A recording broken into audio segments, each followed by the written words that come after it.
This is Jordan Grace, and you're listening to the Social Suplex Podcast Network. BWB, this is One Nation Radio. You better get it right. Rich Latta, James Boyd came to give them life. The Blackest Wrestling Podcast has come to kick all ass and drop it 6 feet if they kicking trash. Word, let me welcome y'all to something different. And if you dig it, man, you should let some friends listen. We be getting it in, this on the regular dude. Ravish and flow, but this shit rude. See, James don't rap, so I had to break it down. The whole network, man, we coming for the crown. Raps in the columns, I keep them both covered. Making the beats too, so the listeners can bump it. Hit us with the rating, yeah, I'm saying it's a 5. Before you hit it, talk, bob your head side to side. It's One Nation Radio, and this is the beginning. It's Rich, and I'm here with James. It's time to listen to One Nation. We got to unleash the power of the pyramid. This is Mike Sempervive from WrestlingObserver.com. Check me out on Wrestling Observer Live every day. And also check out your boys, Rich and James, on One Nation Radio. This is Kenny Omega. We're listening to One Nation Radio. Check it out, guys. These guys know what's up. Big Kenny Omega fans. That's all that counts to me. Goodbye and good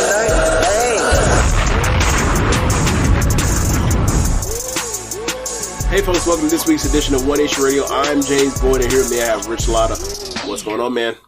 Nothing much, man. Happy to be here. Happy to be able to do One Nation Radio for a very long time. Happy to talk about, a lot of the news in wrestling. Happy to talk about the reviews that are coming here. There was some shambolic shit that went down this this past weekend. I definitely want to talk about Fade in the Water. Yeah, man. I think we should start there before we get to the wrestling. If y'all can just bear with us, this is a cultural event that has gripped our nation. Fade in the Water. James, how did you first see Fade in the Water? I saw it yesterday, and I was like, wow. I saw a bunch of stuff about Alabama and Montgomery and a boat and videos, and I was like, I don't have time for this, but it kept being on my timeline that was going by it and trying to ignore it. I was like, all right, what is this? So then I click on it, and I see a black man getting jumped by a bunch of white boys. And I was like, oh, great. It's one of them videos or whatever else. And then the next thing I know, I see another video from another angle. And it looked to be the same doc. And all of a sudden, like, it turns into a good old fashioned race fight. And I was like, where did they come from? I saw one dude in the background, but he was like they tried to break him up when they're on top of the dude. But then all of a sudden I was like, where do all these people come from? And then I was like, all right, let me go through, because obviously this has been a thing people are talking about. Let me go on my timeline and read all this stuff. And I put it all together, obviously. And then also there is one tweet that has like three videos that basically give you the gist of it. But it basically turned into like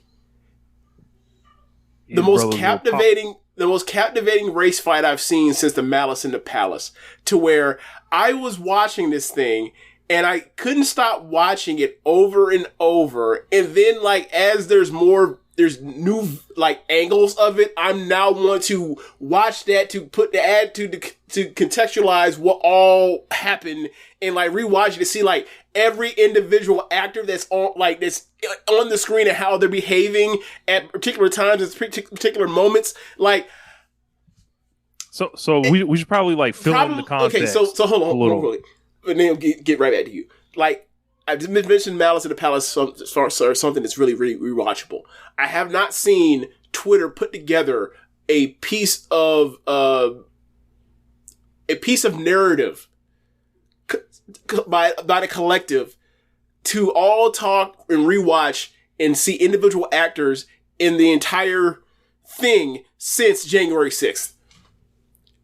That's the last time I remember people being like, hey, what, this video this here, this person did this here, and that person moved over here, and this was in this, and he was in this room, then they were outside, and all, like, this is crazy. And it was all, and this wasn't like, as something nearly as serious as like, oh my God, there was an insurrection on the Capitol. This was just a standard old, like, good old fashioned race fight. So yeah, go ahead, Rich. So like the whole thing was, it was like on this dock in like Montgomery, Alabama, one of the blackest places in America.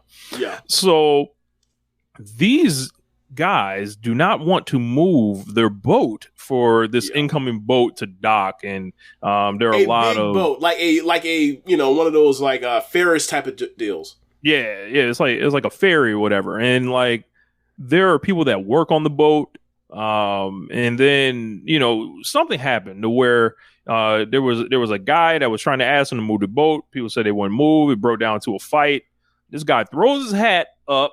And that's like almost the damn bat signal. Like, and he's fighting. It's this black guy fighting one on like seemingly like four or five at this point. And then there's a dude that hops off and swims to go over there to save this man. Yeah. There's another guy that comes. There's one single black guy walks in, tries to break it up, and then, like the Avengers, they start coming. Like they start showing up one by one. So basically, the guy that was swimming, that got onto the dock late after the other guy that was like, he swam for that smoke. Side, broke it up. Like he had got up on the thing. It had got close to what you call de-escalation, or basically like the party of white people basically got away, or was walking away. So then, basically what happens is, like, you figure out, like, holy shit, this dude swam from...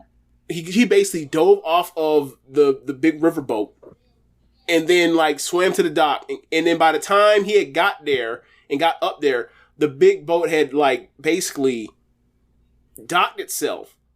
And then, like, there were so many black people that were a part of the security either on the dock or on the boat. And also people that were just black people that were on the boat that were seeing this and saw that, like, this black man was done wrong. And basically what they said, in the words on heart, enough is enough and it's time for a change. And they came out there and they came down, and as you said, they pulled up like the Avengers. Look, man, I had tons of jokes. I said, look, they were like the Avengers, the way they assembled to whoop some ass. They was like Batman, the way they were seeking vengeance on that ass. I had a whole bunch of stuff, man. And I think like the highlight of this thing is that the gentleman, it's a black gentleman, older gentleman, probably middle age, swinging that chair around, swinging that iron, but literally swinging that iron. Yeah, but that was like the basically like the third dust up or restarting of the fight. Yeah, it just kept starting in, like, little different. The first thing is the incident where they get jumped. The second one is when when everybody gets off the boat and they're basically saying, we finna whoop these white folks' ass. And by that point in time, they had came, and the second startup is like, the party with the boat, the white folks with the boat, that had their boat moved, and jumped the security guard. They had got onto their boat and they thought the shit was over. And then they saw, as you said, it was not. When they saw Wakanda pull up, it was like they was trying to cop pleas, and them pleas fell upon deaf ears, and they got their ass whooped off their boat. And man, like, it was, when I mean it was bad, I mean like the women that weren't actually like fighting, the white women that were trying to stop their white men from jumping on this black man, it didn't matter. It didn't matter. They had to get it too. Because these queens came off that boat and they said, we don't give a damn if you try to de-escalate or stop your white man or not. You ain't stop them, so therefore you finna feel this thunder. And man, amazing. It was like Thor was out that bitch, and all that lightning was coming down. Man, they threw one of them ended up seeing their man get whooped, so and was overwhelmed, so she decided to start throwing punches. The second she threw punches, she was, I think, the one in like the mint green dress. The second mint green finally hopped in, she was hopped right back out like some hokey pokey shit. She grabbed them two black women, grabbed her ass and beat her ass. There was another white woman that was trying to help out the girl in the mint green. Man, woman with the blonde hair, the short blonde hair in security. She dragged her ass over by the edge of the dock and then threw her ass in the water. And I was like, oh my God. We were remiss to mention the play-by-play commentary we were getting is from the Montgomery residents recording this. Just added to it. This is just a beautiful piece of cinema, literally. This is the best cinema I saw all weekend. Oh, What yeah. you talking about? Yeah. I remember, I seem to remember, like, and with the tradition of race fights, the chairs being involved. I remember, was that Randy Moss that had the chair, Iverson. or was that Iverson? It was Iverson. Yeah, the Iverson was a bowling alley deal, and they said in the story was that Iverson threw a chair, so he's the one that got in trouble. And it's like everybody's fighting, but everyone can ID him as the one that's the McDonald's All American is the one that gets ID throwing the chair. Amazing. Yeah, but I saw a lot of people practicing their chair techniques and all that. I'm gonna have to brush up on mine as well. I was fascinated by this whole thing, and it was just pretty funny. Like, it was like, well, the bills immediately came due, and these people thought it was sweet, and then they were just outnumbered. Look, it was all fun and games as far as just watching it until the chair came out. Because once that chair hit that white lady and basically shrank her down, like you remember like Super Mario Brothers, like you get the first mushroom and you go from Little Mario to Big Mario, and then like you get hit and then you go right back to Little Mario. She got hit with that chair and her ass went doom doom doom and went back to Little Mario. Buddy bopped the shit out of her.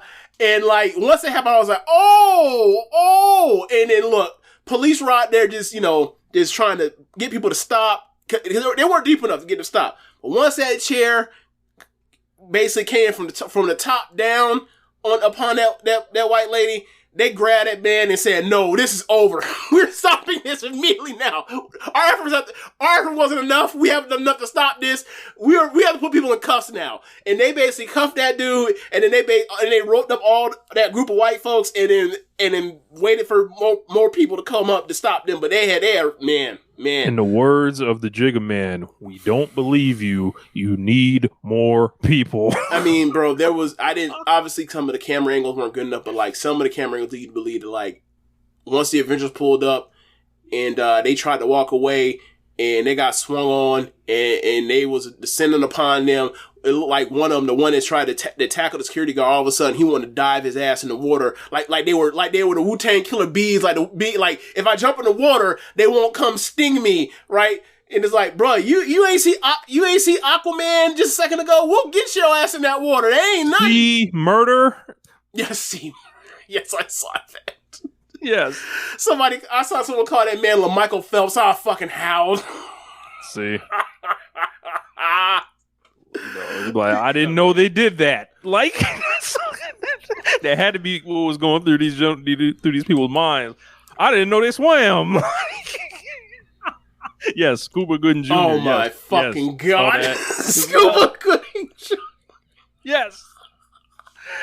Oh. Well, yeah, they literally swam for that smoke. What I will say is this. If you go back, like I said, I watched this a few times to try to see every individual actor.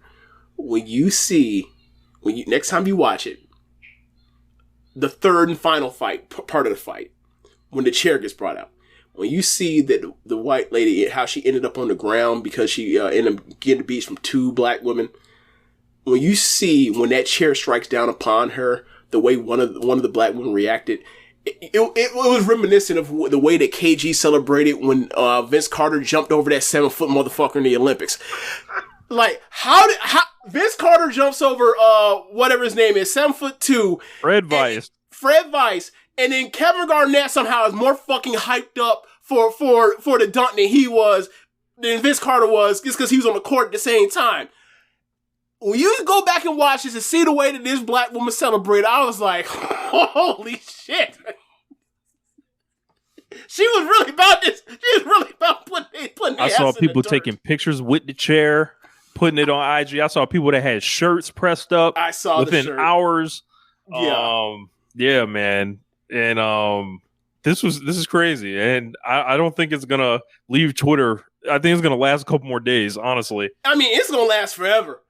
Like, yeah, true. Because also some of the jokes coming out because like there was a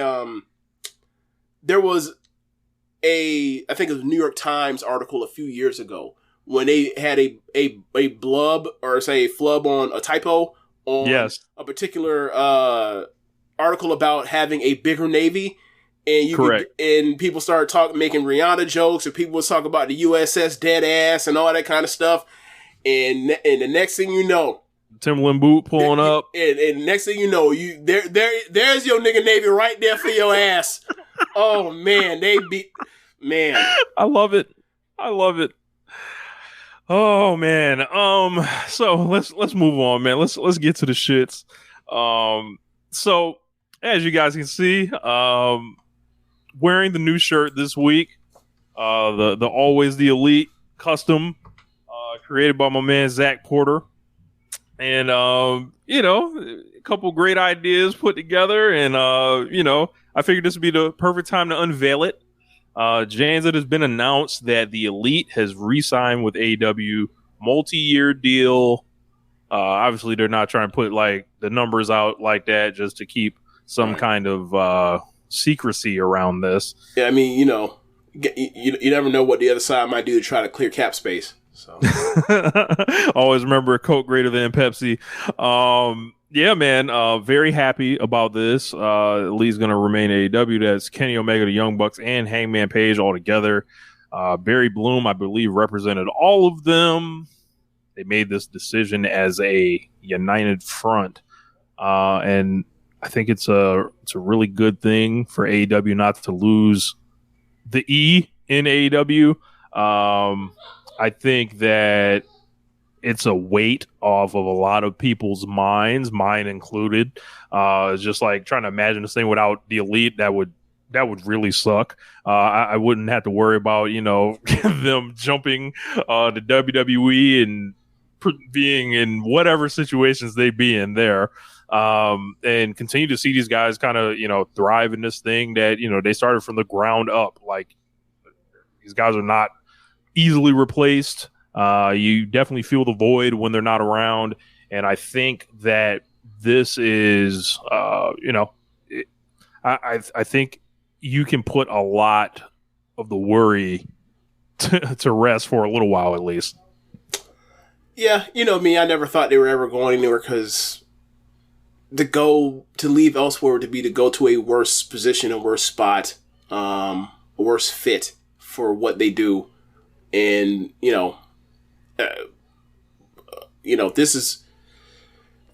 there's only but so many people that have the opportunity to be like top people and also have like official like input into all the things that you're involved in, plus the other stuff around that you have coming to you and away from you all the time. So, like the Cody situation is different because Cody burned himself out. So for me, it made sense for him to leave. And, we said that, months before he ever left, it's like, if his contract comes up, he needs to go to WWE. Like, just to get himself out of the territory. And if he comes back in a few years, cool. But like, he needs to not be in AEW because he's burnt himself out to the crowd. So with the Elite, it never happened. They avoided some of the potholes that Cody could not because he wasn't willing or interested in not being heel, like a real heel, not some bullshit thing of I'm gonna still be a good guy, but I'm gonna piss off this crowd, so therefore I'm a bad guy. He's like, nah, man, you're just a shitty heel. Sorry, no one's getting over at the expense of that, or you're not helping anybody get over. That's your opponent when you do that. So yeah, man. And, I made all the jokes about, like, I just can't fathom that, like, the stuff with CM Punk is so bad that they just need to that they're just going to get bullied out of their spots. These are cushy fucking spots. Like, yeah. I think that was outside of Roman Reigns, who has a better job in North America as a full-time pro wrestler? Bro, and Roman Reigns is a part-time pro wrestler. You get my point. Look, these guys are damn near part-time pro wrestlers. Floyd actually made this point going into Blood and Guts. A lot of them, this is their 14th match of the year. It's August right now. and I think they're, the Bucks are set to like turn up, in the last half of this year, it seems like, because they're going back into tags. But also part of that is like the Matt Jackson injury too. That's also part of that. The schedule for these guys was said to be like a big thing as far as like, a lot of these guys are family men getting this paper, Matt's got kids, Nick's got kids, Hangman just had a kid, Kenny does not, but I think for him, he kind of said in that Sports Illustrated thing, the way he wants to continue to express, his ideas in pro wrestling, like this was the best place for him. And I think it is a great day that everybody should be celebrating. If you came out here and you were talking about, yeah, man, I think, AEW should move on from the Elite. I think it's, if you're trying to isolate a quarter hour or two that may not have gone their way, which has happened to pretty much everyone in the promotion. If everyone in wrestling? Yeah. If you want to, try to use these incidents as some type of proof that AEW is just beyond the Elite and they don't matter and all that, I think you are slow. And I think that you should not be listened to. You should not be valued. And I hope all the right people were angry at this. And I hope they continue to be angry. As Matt Jackson said, what's your plans for the future, Matt Jackson? To keep pissing people off. So, shout out to the Elite. Keep this thing rolling, and we'll cross the next bridges when we get there. But I gotta say, Kenny's heading, his age 39 year. Matt Jackson, age 38. Nick, 34. Hangman, 32, I believe. So like Hangman's, got a little bit longer seemingly left than these guys, but who knows how much these guys have left to give. So could be a lot, could be a little, but whatever happens, it will always be the Elite, like the shirt says. So, from one signing with AEW, and also there's this like little hiring freeze thing going on still. So, or maybe I don't know. So like, there's reports that KAIRI was set to return to WWE. Of course, she left in 2020, returned to Stardom as a freelancer in 2022. Never really committed to the promotion, worked her own kind of freelance, dates in and out.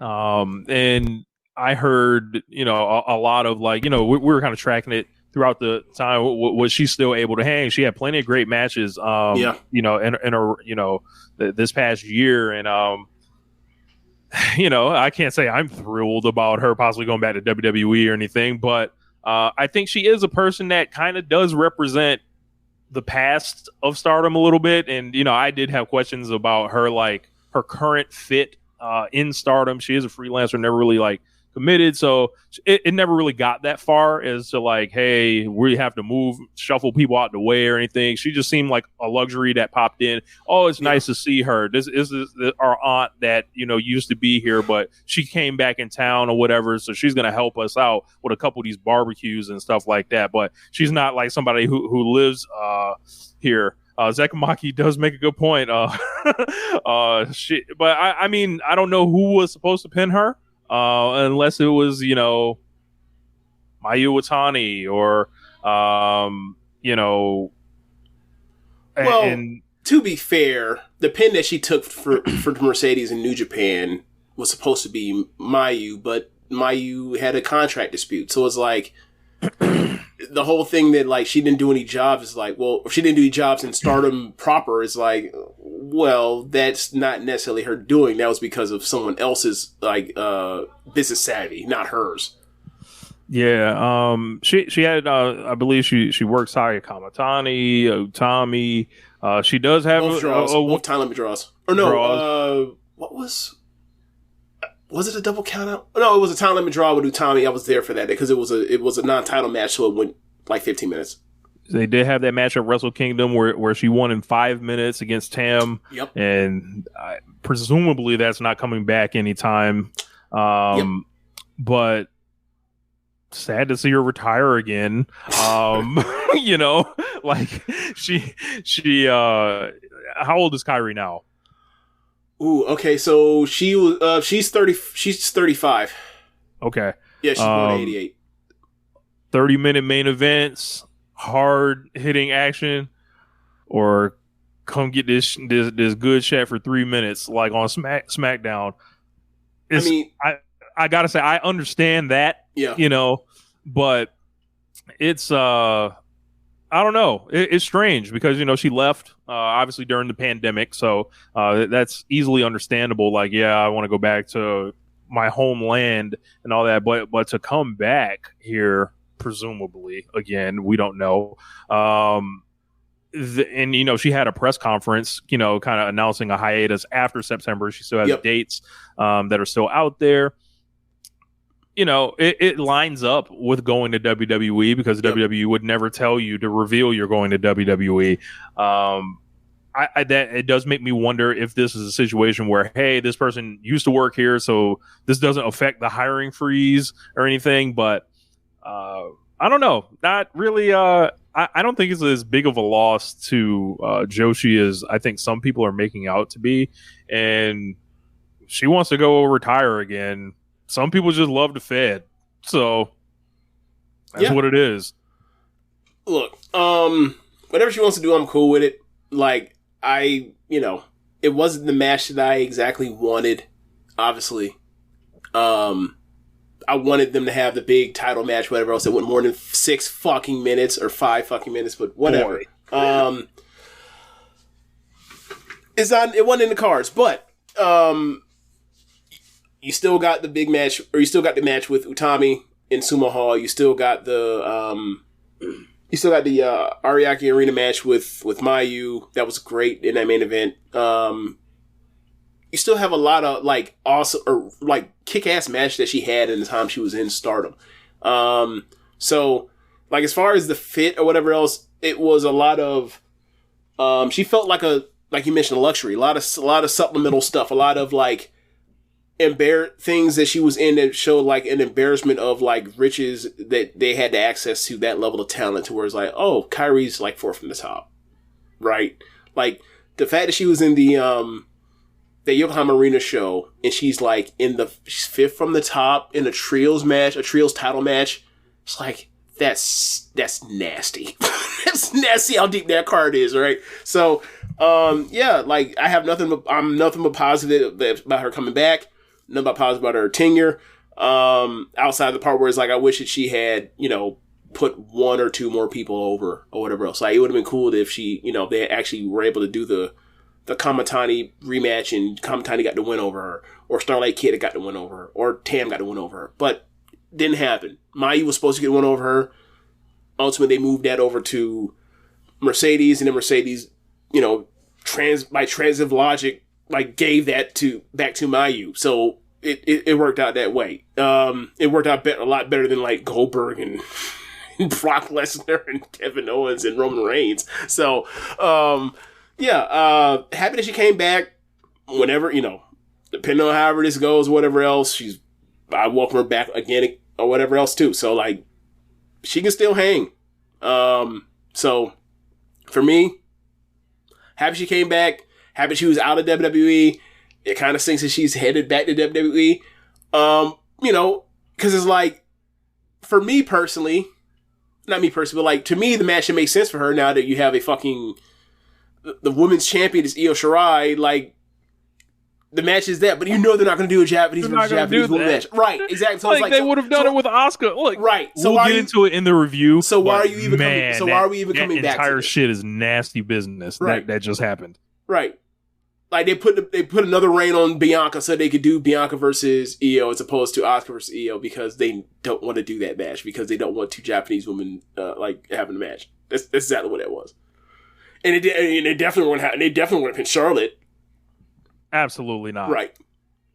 Yeah. There are also rumors of Nia Jax returning to WWE. So right on time, you know, for KAIRI, they could restart that up. You know, who knows?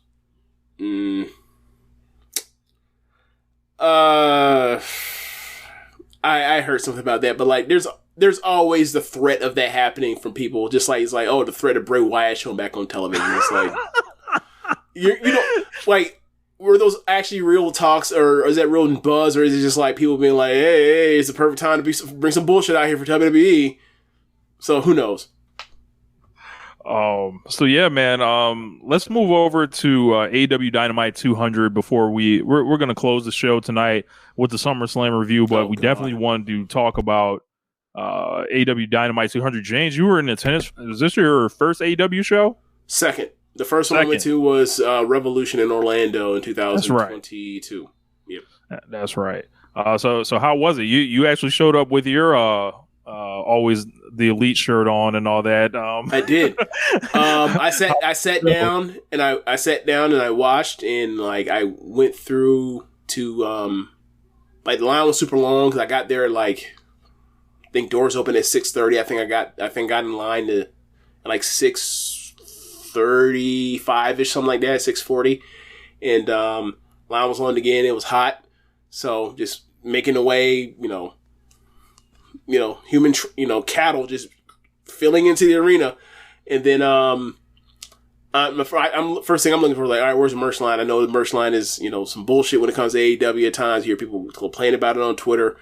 And I like start walking along around the arena, and I'm looking, and all of a sudden I see some line that's like, where's this leading to? No, that's not the merch line. Nah. Before I even think about, before I even consider whether or not I would even wait in this long ass line, I'm going to go to around and look at what they got in the merch stand. I look at the merch stand, I see like 7 shirts. I was like, wow, 7 shirts. Not one BCC John Moxley shirt, not one Chris Jericho shirt. It was an MJF shirt. It was an Orange Cassidy shirt.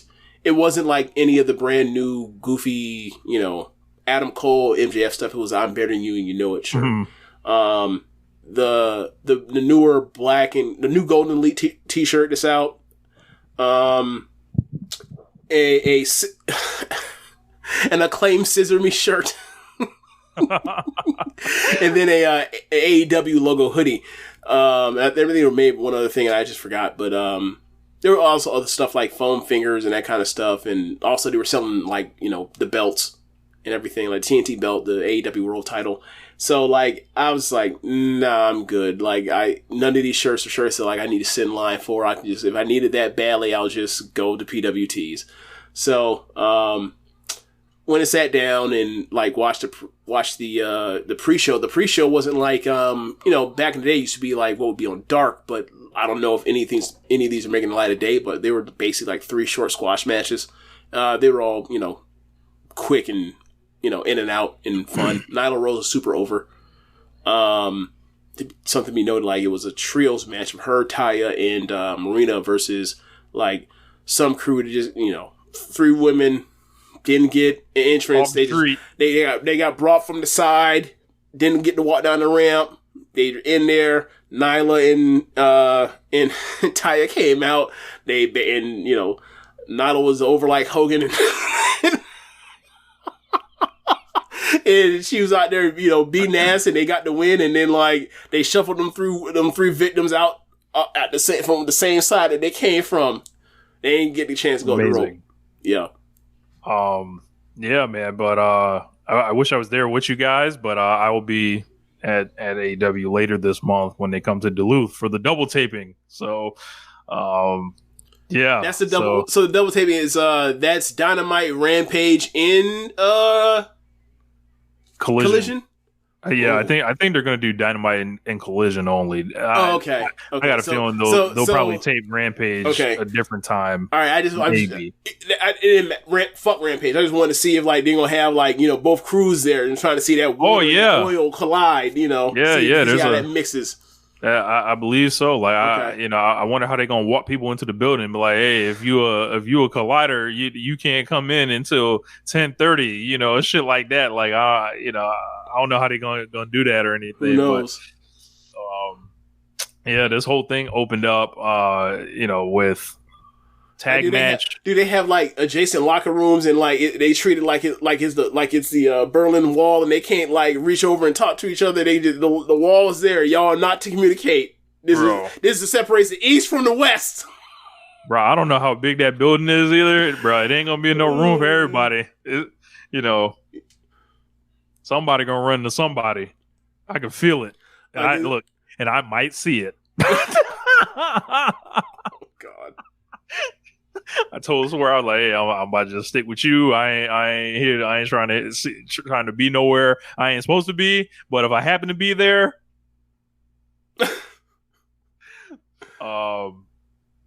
So Dynamite 200. So first, 200th episode of Dynamite. They've been on air since 2019. I think it's pretty easy to say. I think this is the greatest television show that's been aired in the history of this country for this amount of time. For pro wrestling, yes. Yeah, like so many great matches. I ain't really trying to compare this to Wire, but you know. Yeah. you gotta make sure you say pro wrestling. You're like, what about Breaking Bad, motherfucker? Like, what about The Sopranos? Game of Thrones, you bitch ass nigga. Like, yes. You ain't seen Succession? So now we got all those out the way. So when it comes to pro wrestling, too many great matches. This show has literally been a throwback. It's been a revolution. It's been a preview of the future. It's been a show of its time, all in one at different stages. And it's been a very scrutinized show, always having to constantly adapt to anything. This is not, a hot run for a year and a half. This is not like where like a lot of bullshit wrestling was happening, 5-6 minute matches and then DQs in the main event every week after everything. This is not that. They're under the pressure to largely deliver definitive winners. Yep.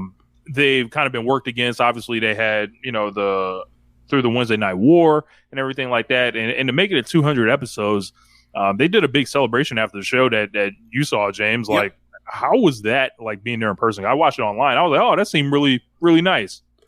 It was cool. Tony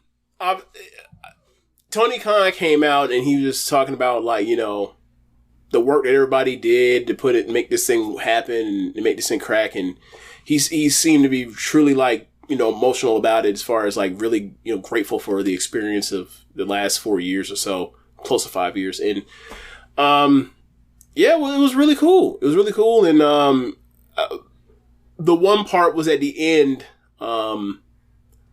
they had the whole entire, all the wrestlers come out from the back to the top of the ramp and they clapped for Tony Khan or whatever else. Cause I forgot who it was. I think it was MJF. MJF and Jericho and maybe Shivani were basically like, hey, y'all need to, this is for Tony and all that kind of stuff. Some love. Yeah, and they all clapped and everything, and I'm just thinking, it's like, this is... So I was laughing, he's like, yeah, go out here and clap for this fucking mark! but yeah, man, it was a cool little moment and everything, and, then it ended and everything, and then it was time for the Rampage, and I didn't stay for all of the Rampage. I saw one match from Rampage. I saw what was coming up next, or saw who was coming out before, who came out, who were the actual stars. I saw it was another squash match. I was like, all right, I'm out. You got 275 traffic around USF. Got to get it. Yeah. I mean, y'all was there on a Wednesday night, so it might not have been too bad, but if you waited... It wasn't that bad. Because I had stayed long enough to where, most of it cleared out. Okay. Because I say through, obviously, once the main event closed, they were out of there, and then people were, emptying out, and then I stayed for one whole match, and I basically stayed until the entrance or the first entrance for the second match. So people were, it was pretty clear. It was actually pretty clear.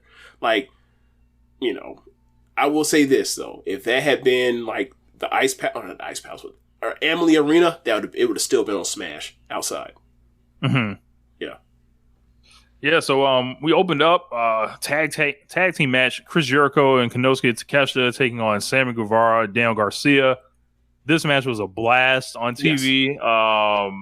Lots of great moves and interactions between Garcia and Jericho. The dance, I imagine, had the whole arena going crazy. It seems like week by week that thing's getting more over when he does it. doing a lot of chops. I like the Jericho and Takeshita team. Takeshita playing into the Daniel Garcia dance. Sammy Guevara just being an electric babyface that, they were setting up the hot tags for, and he was getting to show why I think he's incredible. This thing ends with Jericho, and Callis basically grabbing Floyd the Bat, cheating on Jericho's behalf, Jericho being torn, not wanting to beat his own unit partners like this, but reluctantly taking the win. And I thought this set, like, this let me know that we were going to get a great show from this match. You like how there was like interference that led directly to the win, and then like the people involved weren't like snowed or like stupid. They knew exactly what the fuck was going on. The only person that got snowed was the ref, who was distracted. You like that? Don't you like when like the wrestlers aren't fucking buffoons or completely like obtuse? We'll get to it later, but Jesus Christ. Yeah, man, it was a really good match. I really enjoyed it. So like I don't know where that there's going to be a Jericho Appreciation Society meeting next week. Mandatory, got to be there. So we'll see how that all plays out. Look, do you remember I saw this on Twitter the other day, and this after people were pissed about what happened with SummerSlam. Do you remember the episode when like there was a vote of no confidence for Triple H's, like, yes, and everybody, like, look, the camera crew, the women's division, SmackDown, the refs, announce team, JR's the last to leave, the camera crew all leaves on that man. Like when Anna J.S. says, "I'm sick of this shit," we no confidence and thumbs down that nigga, and everybody leaves. Who's the last one to leave to make it the most emotional? Sammy? It's got to be Sammy. Okay. I think it's got to be Sammy. Sammy kind of feels like he got one foot out the door anyway. It might be Hager. I don't know. Hey, what are you going to do? Take the hat? Well, I mean, yeah, he already took the hat off. So, like, right. Yeah. Now, if he had took off the hat and handed it to him and walked off, now that would have been a dagger. Yeah. It'd have been like, look, been sitting here, like, once he hands that to him, I would have replayed that shit. I'd have been like, and I would have imposed that Mike Green. Once he handed Jericho that hat, I'd been like, bang to the heart. I'm gonna say Sammy. Okay, and Sammy got to make it extra dramatic. But from there, we got Jack Perry out with Shivani, and he got a lot of boos. How were the live boos for Jack? They were good. He wasn't the most booed person. That's Callis, but yeah, he got the boos. He said, he was like, "Fuck this, Jerry Lynn, bring your ass out here so you can get your ass kicked."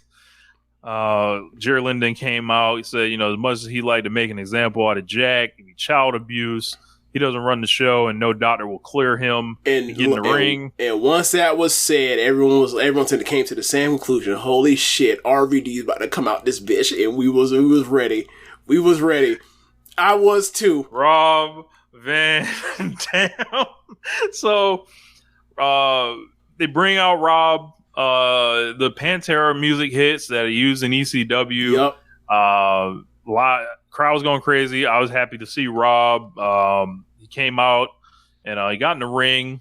And I, had heard like rumors about Rob Van Dam and all that. I wasn't necessarily excited or anything, but they did the face off, and then Jack was like, "Nah, I'm out of here. Fuck this." And then he tried to sneak him with a chair. Yep. But when Rob went for the Van Daminator and did that spin kick, I was like, "Oh shit, he can still fucking move." I was like, "Whoa, he shouldn't be able to move." Like, if he was washed, he wouldn't be able to move like that. Right. So that's exactly. I don't know if that's all he has left. I don't but care. I'm willing to find out. Right. Just be like, like when you watch Muto, you like, "Oh, bro, he can't do nothing except but them dragon screws still on point." Be like, "Look, if that's all he got, then fine, but just build around that then." Yeah. Like, I ain't expecting him to come out here and do the Rolling Thunder and all that shit, and Van Terminators and all the other crazy stuff. But look, I saw him wrestle in Noah last year, and like it was a plunder match, but the match was still good. Obviously, there's been some talk about like him with memory loss and stuff of last year or two. And that's obviously a concern. Say again? I said, well, he was in ECW in the 90s. Yes. Yes. That is definitely a concern. But, if they can take care of him or whatever else, it looks like there's a nice program. Because, we were talking about it and we're like, look, I said, like, I'd rather this be Jericho in a different circumstance. But, like, if RVD, look, he came out, he's still a star to these people. Period. So it worked. It's going to work. So as long as it's not some disaster in the ring, it's going to work for whatever they're trying to get accomplished with Jack Perry and getting heat for the FTW title. So, yeah, as you mentioned, FTW title match next week, Jack Perry versus Rob Van Dam. Then, funny part was Jack Perry, like, scooted to the audience and grabbed a little girl. We later found out that was Christian's daughter and held her up. Did you see the Christian promo on Collision this week? I did not. Christian has his daughter with him. And she's just, in the camera shot with Shivani while... Obviously, Christian in the turtleneck, of course, holding the belt with Luchasaurus behind him. He starts talking some cash, and then about his daughter being with him.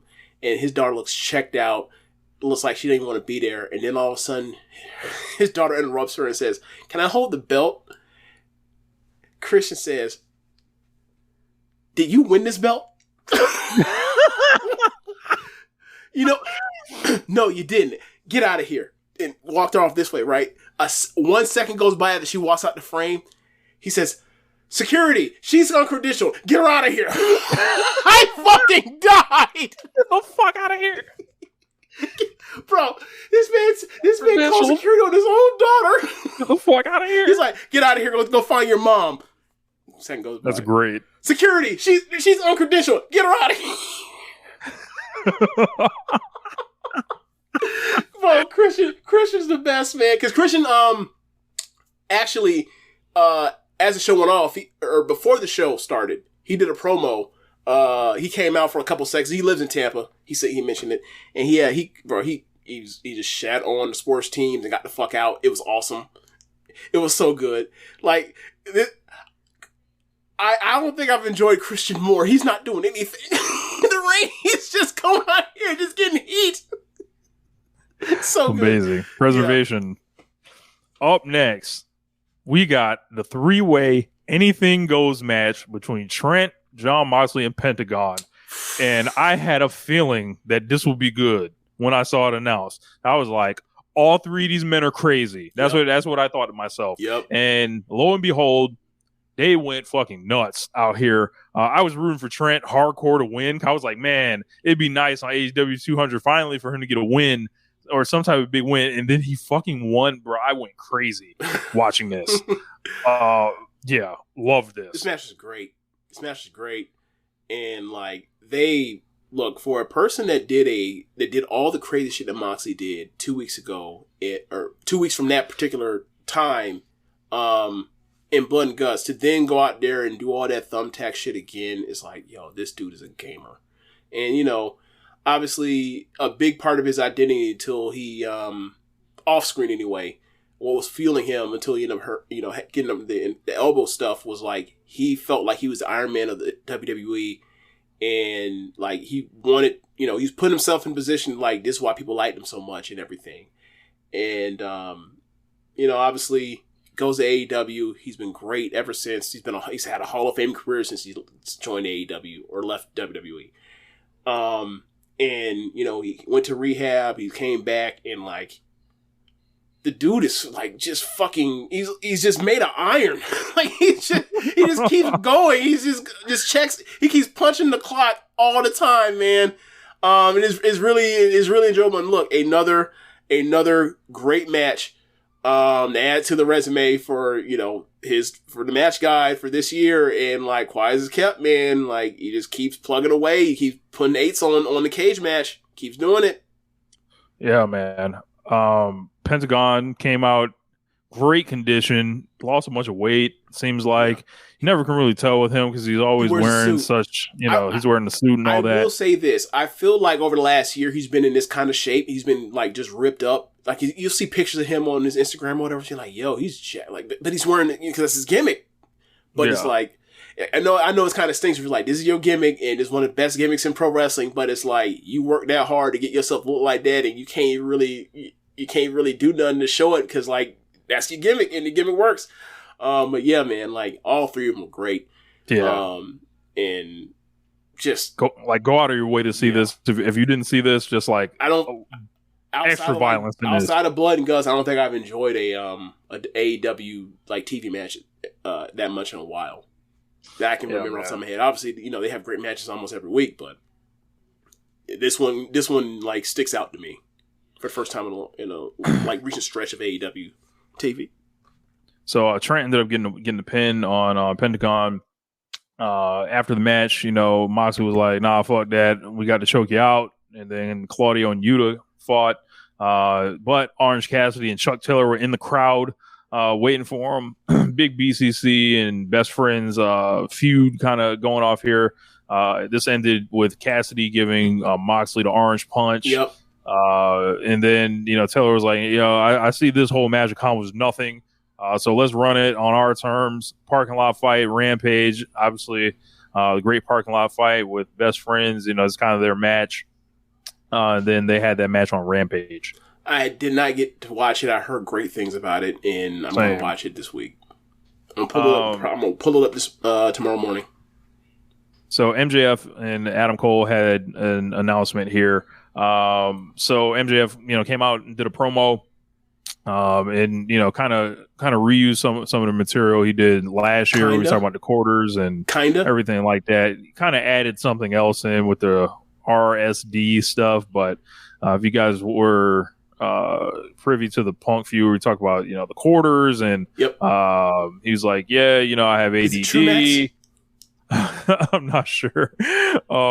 And he said rejection sensitivity disorder, meaning his brain is structured different. I don't know if that's an actual thing, but I'll have to look that up, see if that's, you know, wrestler speak or not. He said he can't regulate his emotions or behaviors, and that makes life difficult. MJF said there's a lot about his past that fans don't know. A lot of it he's blacked out, but, you know, he's held the memories when he was bullied as a child. He thought the only way he could protect himself was to attack people before they could attack them. So was the first person with RSD was Stone Cold Steve Austin? Don't trust anybody. Sure. Okay. Sure. He says that being he realized being a scumbag is easy, but it's not the way to go. He did it because he was scared, but he's not scared anymore because of the fans. Yes. I thought the Eminem "Not Afraid" song was about to start playing or something. I thought a different song was going to come on, but we'll get to it in a second. He said he's not scared. They showed they cared about Max and they had sympathy for the devil. And he said he's still our scumbag, but he's ready to be the fan scumbag. And Lord, the fans like just laid down and spread their legs open for this man. Just like, yes, we love you. Like, and people are begging to give MJF the draws right now. Yep. Like that's what they want to do. I don't see any point in running from it anymore. Yep. And you know, I've said it for a while. Like I know some people don't want to see this guy anything other than heel. I feel like that heel character has had its day in the sun. I feel like this is a good place to pause it so it can come back stronger in another form. He said, you know, he's our scumbag chance. And then he, you know, obviously dropped a shirt the next day with it. And he, you know, the one person that taught him he could trust and be vulnerable, deserves a friend, was Adam Cole. Cole came out, no interest music, and you know, he appreciated that MJF shared his story about the man he's become. He's not alone. For years, Cole was a jerk because he was scared, but he put up over MJF, becoming the man that he's destined to be. Deep down, there's a good guy in there. And he said he was proud of him too. Yep. He said, you know, the fans are proud of you and he's proud of you. He meaning Cole. Yes. And, you know, MJF, you know, thanked Cole for performing verbal fellatio on him, but he's still a scumbag. And, you know, he kind of winked at the crowd. He then brought up how he promised Cole a world title match last week, you know, what he thought about it, and Cole didn't deserve one. And then he paused and he's like, you deserve the match at All In. And then, you know, you see Adam Cole getting happy about this because he's conned this sucker.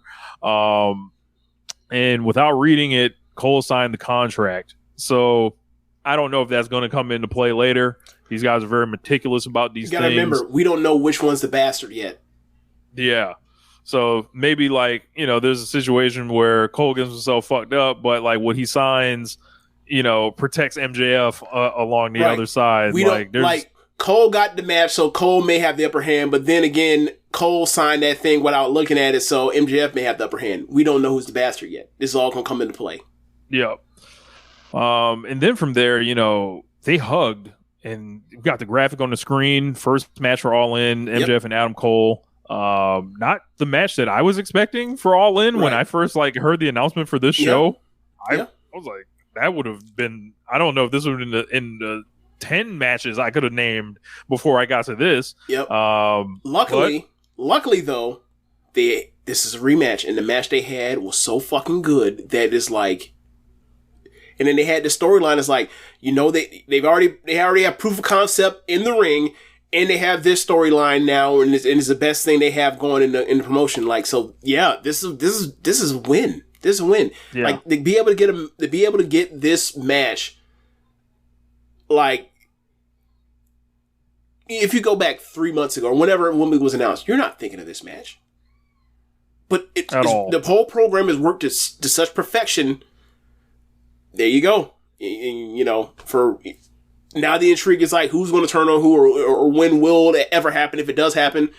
Either way, you're going to get to Wembley, you're going to have a great match, and whatever happens in the aftermath will happen in the aftermath. So, like, yeah, I'm in. Then we see Roderick Strong backstage, and this guy is losing his goddamn mind. Just screaming insane levels of overacting, still wearing the neck brace. I'm like, what is wrong with him, man? Like send him to therapy. We can't. No. We can't send Roderick Strong to therapy, because last time he was in therapy, they put him in the trunk. Remember that shit? No. You don't remember the feud with Loomis in NXT when he was going to therapy because he got put in the trunk that one time by Loomis? Oh, yeah. No therapy. Yeah. No. Yeah. No. We can't be doing that again. Never mind. Yeah. I try not to reference 2020 NXT. Yeah. That's not. Yeah. I can't get out my not mind. it. I can't get that out of my mind. They ruined everything I ever fucking loved about WWE. Fucking pandemic. Oh man, think of all the things we've lost. Hey, destroy and rebuild. Then Matt Taven and Mike Bennett walk up, former members of the Kingdom, with Adam Cole, saying, it's interesting. Cole always forgets about his friends, and then walks off, and I'm like, what's going on here? So like now I'm kind of into this thing. I'm like, all right, where's what's about to happen here? Like this man gonna rip this neck break? Whose side are they on? Machinations is in play, bro. Somebody there is a damn evil genius amongst us. We just don't know who. Like, because if this shit turned to be Roderick, this is gonna be some Kaiser Soze shit. Cause we think we all worried about who's going to screw over who between Cole and MJF, and what if it turns out to be Roderick Strong was the one that was screwing everybody? And from Cole's perspective, like, I never thought Adam Cole could really stand on his own as a champion in this promotion. I just thought it was too deep, too much talent, and whatever. But you could easily see a whole unit being built around this guy. If he was the champion, I think it would go, because obviously he has lots of chemistry with all these people, so they will be able to figure it out. Yeah, and actually, there's a path for him to the title now. Yeah, if all those characters are. Yeah, and also, like, look, man, we've seen Adam Cole with a faction around him before. Like, if he can't be a guy on his own, he can damn sure be it when he's with a group. We've seen it. So. They said from there, we went into the trios match. Kenny Omega and the Young Bucks against Jeff Jarrett, Jay Lethal, and Satnam Singh. This was hilarious. I got to see Kenny Omega and Jeff Jarrett go face-to-face, which I don't know how the timeline converged to make such a thing possible. I was dying laughing. I would love for them to have just a singles match on Dynamite one week. But Satnam Singh's in there, Lethal's in there, Brandon Cutler ends up spraying Karen Jarrett. I love this thing. It was nice, fun match. Hangman comes out, hits the buckshot. We saw the whole imitation of the Elite with Jeff Jarrett and Jay doing the muscle pose with Satnam in the middle. Doing the Omega gun. Yeah. Yes. We saw Matt Jackson basically say, he's a big man of the team. He wants their big man. And then he's like, I got second thoughts. And then Nick and Kenny walk off on that man. They're like, nah, man, you got that. Go get that smoke. And then, he runs from it. And they treated Satnam like he was Megasis. That's what they doing that's what they've been doing on these underneath tags on the Grand Prix is like have people had Saki Kashima in a trios match with Megasis, and Megasis she called out Megasis at first, and then she went to go tag out, and Shuri and Ami jumped off that fucking apron, and I was like, oh, I guess he was watching Stardom. That's funny. But yeah, I thought this was fun. How was this in the building, James? Yeah, it was fun. Like I mentioned, like once he did the Elite, the mock the Elite pose, I popped. When Karen Jarrett got maced, I popped. Yeah, man, it was for what it was. It was a fun comedy match. It's a fun comedy match. Obviously, I would have wished that the Elite were doing something else, but it was fun. Yeah, yeah. This was just like I just got a good laugh out of this, and it was like almost like the perfect kind of tone for me watching the show, because it's like, all right, cool, we got the Elite, they re-signed, and it's almost like a let your hair down party match kind of victory lap in a sense. So I did pop when at the idea that like Kenny Omega could have won the match by doing the one way angel on Satnam, bro. That's so funny. Because you know how it is with wrestling logic. Like these people think like they see Kenny Omega and see all the big muscles on the guy and see that he's not small, but then don't calculate for yeah, he could probably squat 400 pounds with fucking ease, right? Yeah. Because a lot of people that don't look as strong as him can squat 400 pounds. It's not some fucking standard bench or benchmark, right? Satnam don't weigh 400 pounds. And he's not, and also Satnam's not dead weight. He's going to help get up, off the ropes. Right. But people don't think that. But when they see it, they're like, oh my God. So when he got him up for the tees, people were like, they had it was Hogan and Andre shit. I was like, I forgot how easy it is for these people. Don't think about this stuff. So when I saw him get him up, I was like, he could do it. That's why I was like, I knew he could do it before. I just don't know if he can get Satnam around, because Satnam is probably clunky or whatever, but he can get him up. I knew he could do it before it even was considered. I was like, I saw people talk about it. I was like, yeah, he could do it. I don't think he is going to do it. And then sure enough, he got cut off because it's like, I don't want to kill the dude's aura by doing it, because Kenny Omega's not selfish. Teasing it was good enough. So after the match, Kenny hands Paige the microphone, said, for those unaware, the Elite is re-signed with AEW. Hand the mic to Kenny, who's like, whether it be Dynamite, ROH, Rampage, or heck, even Collision. They got it from the crowd, and I popped. I was dying when he said that. I was like, he's trolling. I like how Collision is almost like when people. Do you remember when Sami Zayn said AEW on television at one time and people lost her? It's the same. It's it's ran by the same fucking. It's the same company. It's just different shows. We get ooze for that. Oh my God, it's great workers, just great figuring it out. He said you'll be seeing more of them in AEW. Good night, bang. Yeah. Then up next, we got one of the best things to ever air in the history of this promotion.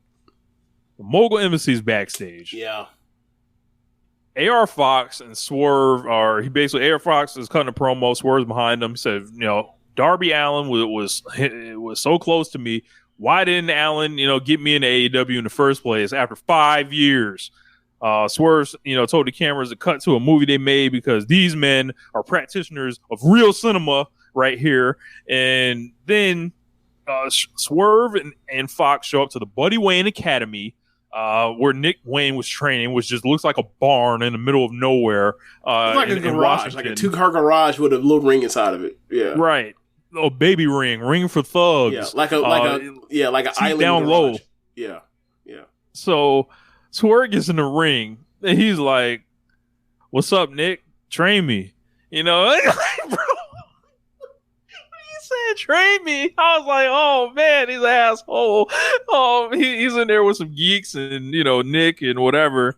But then Swerve says, "Hey, what does the Fox say?" And he's like, "Cuckoo," and put out the the call, and all of a sudden, Fox comes in, throws a skateboard at a trainee, and then Nick Wayne put up a brief fight, but he ended up getting hit with a bottle. Swerve then showed the camera a photo of Nick with his father, and we all got to see it. And he laid it down, and Nick Wayne is fucking like bleeding like hell. Yep. At this point, he crawled to his phone. Swerve was like, "Hey, call Darby Allin, like essentially, or we gonna whoop your ass some more." Essentially. Well, and then, what happened was he wasn't gonna call him, and then like with the glass got busted open, AR Fox grabbed a piece of glass and put it to his neck as if he's gonna, finish the job. Right. Right. But from there, Fox as basically he was like, "Yo, why didn't you?" He's like, "Why didn't you get Fox signed years ago? You could have." And then the ghosts of Darby Allin's past are here to haunt him. And this is just the beginning. And then Nick Wayne was laid out. And for all this, Swerve only hit Nick Wayne one time. It should be noted. But Nick Wayne was fucked up out here. He was just like, dead, essentially. I thought this was great. I thought this was like, this is a vignette done really well. For as much as, sometimes the out of ring stuff can be hit or miss sometimes in AEW. This one was not only a hit, this was a home run. This was like, I saw a lot of people tweeting about this, that this felt like almost as real as it gets. And I think these guys are getting all very comfortable here. And there's so much talent within the storyline between Swerve, AR Fox, Nick Wayne, Darby. Whenever they do this and they can keep just adding more people in, I think this is creeping up the board and hot shit in AEW right now. I think it works so well because it's so different from the rest of the stuff that's on AEW right now. Like, I think it's the most different. Like, obviously, between the OGs and LAX and Eddie Kingston, there was stuff on Impact that was like gritty like this, if you will, and that visceral feel of like this is like a different level of violence. This isn't lock up, get a side headlock and go from there. This was like a kid's life is in danger. Like, they literally pulled up on a kid. Pull up on a kid? You're right. So I think that was a part where it's like this kid is so it's just a kid, and like this is what they're doing to him to get to Darby, and it was like those kind of mind games, and it felt like a mob hit, if you will. And like I thought it worked really well. The one thing is like thinking about like once it gets back to them having matches after this, because of the nature of how Swerve and AR Fox wrestle, I wonder if they can like modulate it to be more of a brawling physical style, less flying. I think easily could do it. Darby's like that off. I think Darby's like the ultimate equalizer in these type of things, because he's done all these like wild out of control matches with Sting kind of already. Yeah. So like, I don't think the only person I'd be worried about that would be Nick Wayne. I think, especially like with Swerve and AR, like they have years of like doing. These guys are from CZW, so I'm sure they'll be fine. I don't. How do I say this? It's not a concern. Like, are they going to go out there and do Ricochet versus Ospreay from 2016? That's not my concern. My concern is more of like they're going to have great matches regardless. I think they would resonate more with the story they're telling if they just like turn down the agility meter or the agility slider by like 2 ticks. That's it. So like obviously, you know, with Swerve doing like big striker at times, like he can make it work. Darby, his game is like he brings selling to the table first and foremost for pretty much anything. So like that'll be perfectly fine. You're right. Nick Wayne is the one who's like, hey man, like that some of that, you know, early Ospreay shit you be doing, you got to kind of park that for now, like for right now. But yeah, like they're off to the races with this thing, and like that whole Defy lore is working. Yes. But yeah, that rolls into Aussie Open versus El Hijo del Vikingo and Commander. Bro. This show was on fire at this point. Now Aussie Open still like not established to the viewers like at first, like when the music first hits and all that kind of stuff. Obviously they're Ring of Honor. They've seen Fletcher a little bit, obviously with Ospreay and that kind of stuff from Forbidden Door. And same for Davis. Davis just came back. Most of the run has been, you know, since then, Ring of Honor. This is the first time being on, you know, Dynamite. And it was one of those things where it's like when Ishii comes out or Suzuki comes out and you're like, okay, the crowd's not really reacting. And then the match keeps going. It's like, oh, they know now. They know now. That's and all. like, and my enjoyment is like over the next, you know, weeks and couple months when like they actually do get over. It's like, oh, like this is one of the elite tag teams in the world. Like that's my enjoyment on this. My enjoyment is like, we know not everybody does because like, you know, there's a lot of wrestling out there and everybody's watching everything. So like, that's the part that I'm going to enjoy is like, they keep having these matches. They're going to be over quick and people are going to be like, hey, we want to see them versus FTR. People are like, well, they wrestled them in New Japan last year. They did? Let me go check those out. I want to see that here. Like that, you know, like, so that's going to be fun. Like them versus Young Bucks. I've been wanting to see them versus Young Bucks for years at this point. Yeah. Like, because like, it's just like, you know, that's basically what them versus Velocities were. Them versus another team that's like the Young Bucks. They fought the Bucks earlier this year on Rampage, but they should probably do that again. I mean, on a big spot, like a title match type of thing. But yeah, you're right. Point still stands. But yeah, and the other team was El Hijo del Vikingo and Commander. So like, yeah, if those two are sticking around kind of as a tag team too, that's awesome. That's a good way to get them booked. And you know, this was sensational. Yeah. Another one. Like I was saying to like, because Jamie, I was sitting closest to Jamie and Jeremy. I was like, bro, we're watching Aussie Open versus Vikingo. What timeline is this? Like that's some, you know, that's some Fire Pro shit they from like 3 years ago. You're not thinking about them actually being together and like in wrestling in a tag match. It's awesome. Yeah, man. It's the beauty of this. And then after that, we got the women's title match. Carl Shida taking on Toni Storm in the main event of the program. And man, I'm very happy. Send the Outcasts away. Put them in a box. Repackage them. Get them out of here. I like all the wrestlers or whatever, but no, I'm done with it. There's a reset button. It felt like it, and I popped big time. Very happy for Kairi Shida showing up, getting the belt back, heading into, you know, the biggest wrestling show of all time. She's obviously lost the belt going back out from the pandemic. Big Shida, yes. You know, ended up getting a win here. Good match, and I think it was just a classic. Yo, like, hey, it doesn't need to be too complicated. She needs to thwart the unit, beat them all, and then beat the champion and ride off into the sunset, so we could just get this whole shit on the road. Yeah, my favorite part was when she had the big kick out. She'd had the big last kick out, and it was apparent, like, oh, this belt's changing. Oh, this title's changing now.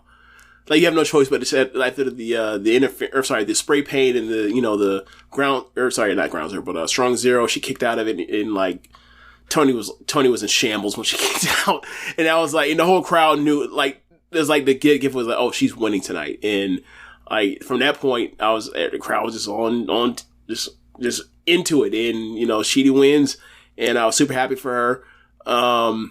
Big James in the building, and Joshi's prosper. The funny part is, like, I was debating about wearing this shirt or wearing the Sheeta shirt, because I bought 2 shirts. The one that I ended up getting you with the same shirt, but like, the color of when I wear a yellow shirt on here, like the color on the camera gets messed up for the stream, so couldn't do it. I had to figure that out, but like, I was gonna wear the big Sheeta shirt today.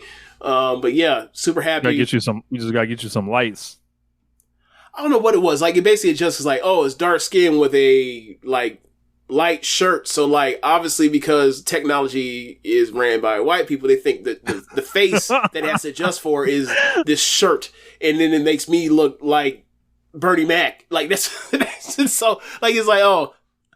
When I saw when I saw them shoulders on the canvas, I thought one thing. I was like, well, I guess they got the book back. So, Omegaism rides again. Omegaism. So, yeah. So my question for you is, who do you think she faces at Wembley? I don't even want to think about that. Because you know what I want. What would you like? Sheeta versus Riho. The real Omegaism. The real Omegaism, yes. I'd like it, but I don't feel like that's going to happen for some reason. I don't think it is either, but you asked me what I want, and that's what I want. Yeah. Man, a lot of people calling for Emmy. I like Emi Sakura. I just don't think that's it's not happening. Look, like you said, like she's been one of the best like women in North American women's wrestling this year. But like, that's being done through Patchwork and Ring of Honor in like, non-TV stuff. Like, if you were going to do that, you would have had to started her putting her on TV and having those matches on TV months ago. Britt's still around. Saraya's around. I wouldn't that? be. No, you ain't really suggest Saraya just because she's from UK. I mean, that's like kind of the thing. They don't let her wrestle. They don't let her wrestle. Look, they don't let her wrestle except certain times. So I imagine one of those times would be, Rich, I know what you're doing. You're being alarmist. Don't do this. Don't do this. I'm saying it's just not getting that match. She's not getting that match. I don't know that.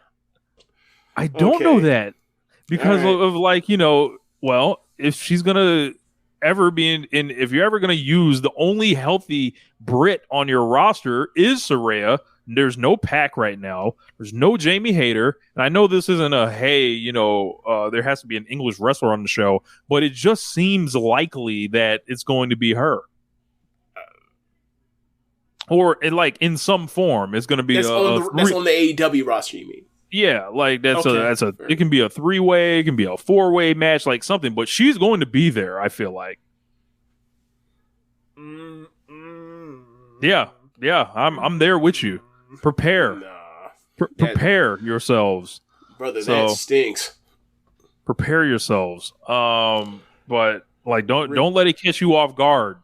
That's all I'm trying to warn the audience. Don't tap yourself into this fantasy of thinking somebody is coming to save the day as an opponent, right? Rich, you are trafficking in fear right now. You are trafficking in reality, my brother. You are trafficking in fear.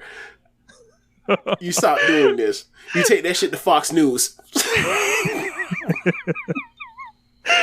Look, don't say I ain't warn you. Look, and I love to be proven wrong. I would love to. Make me wrong. Hey. Take the kufi off. Take the kufi off. I want to see this tinfoil and leave that bitch. That's what you're on right now. You cannot be serious. They are not putting that woman on there. No way. Because wouldn't the story be better if she had turned on Tony? I mean, Tony's the one that failed the team, so she got to go get the belt back for the Outcast. I can't talk you down because you dug your feet in. This is gonna be the thing that you worry about and make people think about for the next month or so. So I ain't gonna. So it is what it is. It ain't gonna be Lufisto who she wrestles. I know that. So, Yes, I would say her chances are better than LuFisto's. Yes. Well, yeah, man. Yeah, man. Yeah. Do we need to talk about that? Or I will not dedicate the airtime to it. That was it. Okay. LuFisto gets no love on this show. I'm sorry. I've seen too many bad main events from her. Look, I don't want to hear the complaints. Look, all I'll say is this. If not for what happened in Montgomery, Alabama, that would have been what I've been throwing my Avengers references at on this show. Because, boy, they... Look. Ba, ba, ba, ba, ba, ba, ba. Look, them tweets were coming out firing from the AEW roster, wasn't it? They were saying, hey... Teamwork this makes we will a not dream have. work. We are closing rank. We are not letting that shit get off the ground. And they made her back up and run off on Twitter. Abandon the platform. Bullying works. Jesus. Abandon the platform. Woo. Yeah, but it ran her out to Rucker. Yes. So did you see all of Collision, or did you see just the? I skimmed through it and watched. The only thing I saw in its entirety was the CM Punk and Ricky Starks with special guest enforcer and referee Steamboat. So they really sent that man out there with Ricky Steamboat, huh? So, I mean, what do you mean? You know, the CM Punk. They really sent him out there next to Ricky Steamboat and put him in the, what I saw Ricky Starks whooping this man with a belt. I can't imagine that's how the thing ended. So they whooped. So what ended up happening, the finish of the match was ref bump. Starks blasts the ref, and the ref rolls out to the floor. Starks then immediately gets a roll up and then puts both feet on the middle ropes. Literally 10 seconds after he ran into the ref and knocked him out the fucking ring. And I'm like, what the fuck are you doing? You just knocked this ref silly and unconscious out the ring. Why are you trying to get the pinfall? You know he's not going to be able to get up in time to make the pin. What are you doing? So he puts both feet up and Steamboat's looking at him like, you trying to cheat right now? Trying to get, the ref's knocked the fuck out. He throws his feet off. And then starts looking crazy. Like, what? And then CM Punk comes behind him and gets a O'Connor roll. And Steamboat gets in the ring and then rings and it takes him 5 seconds to get into the ring because obviously he's 70 now. Or not 5 seconds, but it was roll up with the O'Connor roll, slide in, look at the shoulders, 1, 2, 3. So it wasn't I got caught. It was I got caught and I got leaned on and laid on and I couldn't get out of an O'Connor roll because I'm not that good of a wrestler, I guess. I don't know what the fuck. So then Starks, because Steamboat then gets back out onto apron and is about to get down on the floor. Starks throws CM Punk into the ropes that bumps. He ends up bumping CM Punk, who's out on his way out, bumps him to the floor. He then starts beating on Steamboat or whatever else. So that was the gist, and then eventually CM Punk grabs a chair and runs him off. And then CM Punk tries to help Steamboat, and that's how they go off air. But as far as the match, the match was good. It had that one terrible botch that was I don't know what they're trying to go for other than a crossbody where CM Punk jumps way too high. Yeah, I don't know what the fuck happened with that. I was and he was going for a diving crossbody that was supposed to be the Cena reversal where he rolls through it and gets him up to his feet, but they just botched it. Because it's not like CM Punk was going for an alley-oop Canadian destroyer. Because that's the only thing I can think he was trying to do other than that. He's either crossbody or the alley-oop Canadian destroyer. Ain't no way Ricky Starks or CM Punk going for that. So, I thought the match was good. I just think the match shouldn't have gone through 2 commercial breaks. It would have been much better going through one. And I thought for most of the match, it feels like CM Punk is still either wrestling he either wrestles Bret Hart matches and he's not as good as Bret Hart was in his prime, obviously, or he wrestles like the style he did in like the early 2010s, which has a certain ceiling to it. To me, it seems in this day and age. So like, I thought it was like a 3.25, 3.5 star match. I would not give it 3.5 because like 3.5 is like when I start recommending stuff to people. I wouldn't go that far. But I thought it was a good match nonetheless. It just, you can't go that long. So yeah, and like ultimately, like I still feel like I know what a CM Punk match looks like in a main event setting because I've seen it a million times. I like a CM Punk match. I still, to this day, do not know what the personality of a Ricky Starks match looks like. Not saying that he was bad, because he was much better than the match he had with MJF a few months ago. Mm-hmm. This is a much better performance for him. But I still feel like, outside of like the Rochambeau and the bad-looking spear he does, I don't know what his stuff is. I don't know what his signature Impact moves are. And that's kind of weird for a person I've been watching wrestling for the better part of 4 years now at this point. Yeah. It's kind of strange. But I'm not saying, but like, he had a big,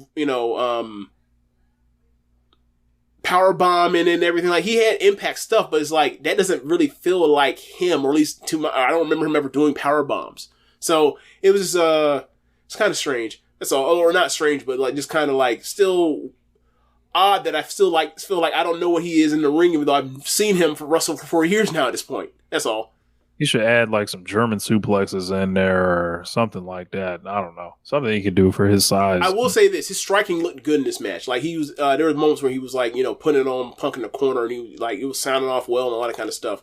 But like this is much better than like, that match for MJF where I was like, bro, there's nothing there for him as a main eventer. Like, this gives me more hope than, back then. So like, there's been some positive steps in that particular direction. Yeah. So let's move on. WWE SummerSlam 2023, and I know y'all been waiting. James was on Twitter letting y'all know, get in position, come see it. One Nation Radio review. I don't want people to get this twisted. I'm looking at this card on paper, right? Yep. I don't think it was bad, but I don't think it was good either. Like, it was. Agreed. There was like the middle. This was a weird show. This was a tale of two shows. I feel like there was like it was like 3 matches I think on here that is like, yeah, that's unfuckwittable. You'll take that any fucking day of the week, and then after that, it's like you can take it or leave the rest of the stuff. And then or some stuff's outright bad. Look, and then some of the stuff is like, get this the fuck off my television. And that might have gone for multiple matches. And your mileage may vary on the women's match because the women's 3-way. Got to be specific because there's 2 women's matches. Yeah, we do not want you to think for a second that Ronda Rousey MMA match was not absolute garbage. Yeah. So let's. I feel like we should start at the top, James, because, I feel like we got to talk about the main event of SummerSlam. As I mentioned, a complete no-hoper, Jey Uso, challenging Roman Reigns for the WWE Universal title match and also title of the Tribal Chief. And they come out here and have a 0-star match, a 1-star match, whatever you want to go with it. I thought this was horrible. This is the worst of all Roman Reigns matches that has happened in this run. And I've hated them all. Like, there has not been like a match where I've been like, oh yeah, I kind of like what they're doing right here. No, they had a 36-minute match with 6 minutes of action in it. Besides that, these guys are looking at each other, doing nothing in the match. The tribal combat match, turns out it's no different from a standard hardcore match in WWE. I didn't know they had kendo sticks in the tribal combat match. You know what I noticed during this match? They they did nothing for so long that even the slightest thing, it was like how Eddie Murphy had those jokes about the crackers. If you've never had one before and you haven't eaten in weeks, if you eat one single cracker, it might be the best cracker you've ever had in your life. When they did that Samoan drop through the table, I was like, this wasn't even all that. Like that, this crowd like lost it because it was the only thing they were seeing. And that spot was super dumb because the way that it was taken is like Roman could have easily popped his shoulder out the socket the way he landed. Then there's supposed to be no interference in this thing. Solo Sikoa is randomly waiting in the crowd. Why wait in the crowd? You could have just came out, you know. And then, you know, they're going at it for you know, in the crowd and all that. And then this whole thing culminates. Some near falls towards the end. And then the thing of all things. Stop me if you've heard this before. At the end of the title match, a hooded Samoan jumps out and appears out of nowhere to screw the man fighting Roman Reigns. Stop me if you've heard this before. This happens every single match. You're watching the House of Torture. You're watching the same thing over and over. There is no bloodline story. There is no story. The only thing is Roman Reigns wins. That's it. There's nothing else that's happening. It didn't make sense for Sami Zayn. It didn't make sense for Cody Rhodes. Now it's going to make sense for Jey Uso. No, it didn't make sense for Jey Uso now either, apparently. So when they go back to Cody next time, it's just going to prove what I was saying, that he had to come in and do the job for the WWE first. And then we'll get it to you later on or whatever. And then Roman Reigns will disappear for 9 months and not help carry the business at all then. And it's up to you, Cody, to figure it out. This hot period and all that stuff be dried up because what they're trying to do is just milk as many big time matches out of this. And this is before I get to them breaking up the Usos. You've got your Hall of Fame twin brother tag team that you decide you need to break up. Brother, the Young Bucks would never go out like this. I do not want to see Run fight DMC. I do not want to see Malice diss Pusha T. I don't want to see Andre 3000 versus Andre Benjamin. I don't want to see none of that. I don't want to hear no diss songs from each other. None of that. I saw them break. I was laughing. I was like, I can't. There's no place they won't take this thing that these people will not try to not defend. Like, people will tell you this is interesting. No.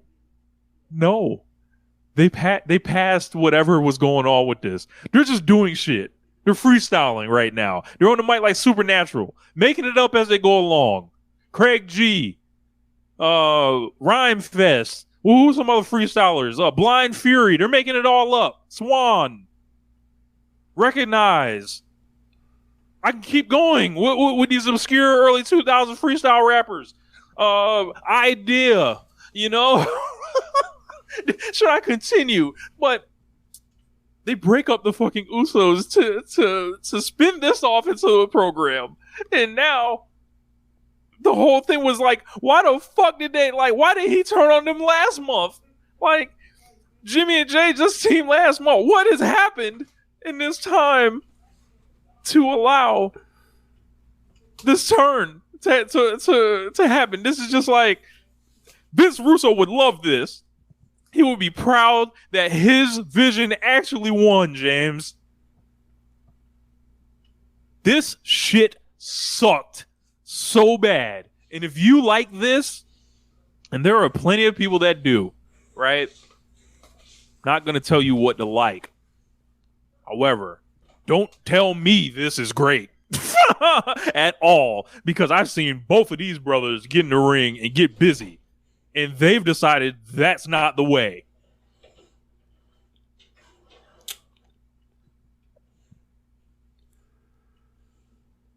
So, I watched this match, and well, first things first, I started SummerSlam at 8:45. I put up 40. I pressed play on 8:45. Roman's entrance, 5 minutes and 26 seconds. Sorry, James. I pressed play on SummerSlam at 8:45. And all I did was skip through the commercial breaks. I watched the video packages. I watched entrances. Like, I might have skipped, like, the post-match replay of the shit they just shown, or whatever else. And, like, I got to the bell for the main event probably 2 or 3 minutes behind live. That's how close I came up on it. So my perspective on watching the show is a bit, more positive than the average person. Had to sit through and watch 40 minutes of fucking nothing. Bro, it was so long between the last match and then Roman and Jay, actually the bell ringing. Right. And that's the reason why I knew that 45 minutes is about what it takes, because like in the last few pay-per-views, or like this year pay-per-views, like to get to the Roman Reigns bell ringing, his entrance, the amount of like garbage they put to play before the main event, it takes so long. It's like 20 minutes and 30 minutes sometimes.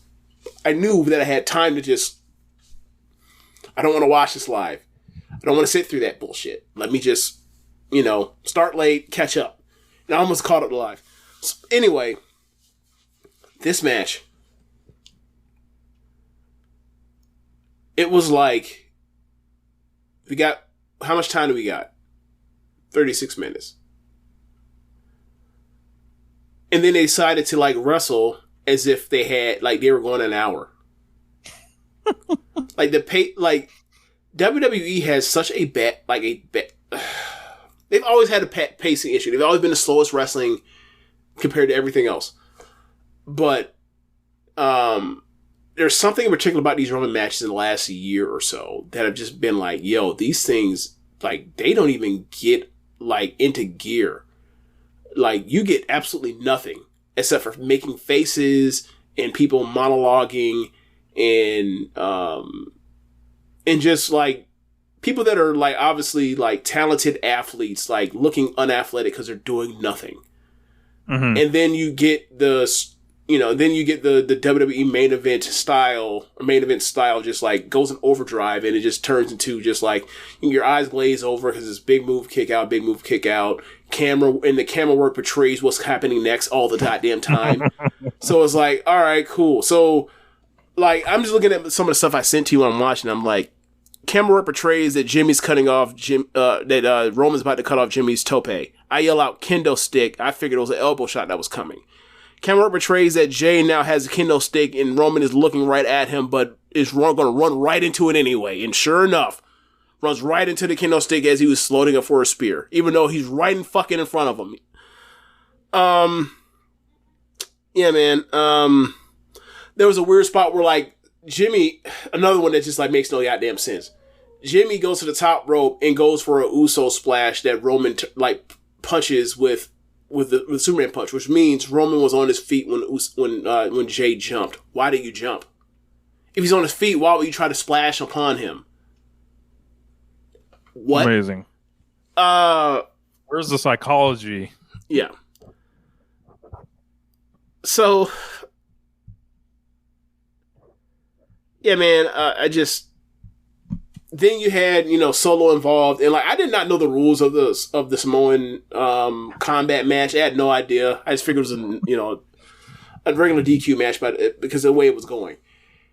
And then like eventually, Solo gets involved, and Solo gets involved, and it looks like Jay is dead to rights, and he's about to catch a combination Samoan spike spear combo. Jay grabs, as Spear's coming, Jay grabs Solo, pulls him in the way, and as Jay gets out of the way, and Solo has to eat the spear. because the person he held grabbed him and pulled him into Roman.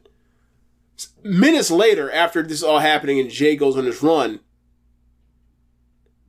there is tension between Solo and Roman over the spear, as if Roman did it on purpose, when clearly not, motherfucker, because the person you had pulled you into it, and you were cognizant of him getting pulled into it. You fucking moron.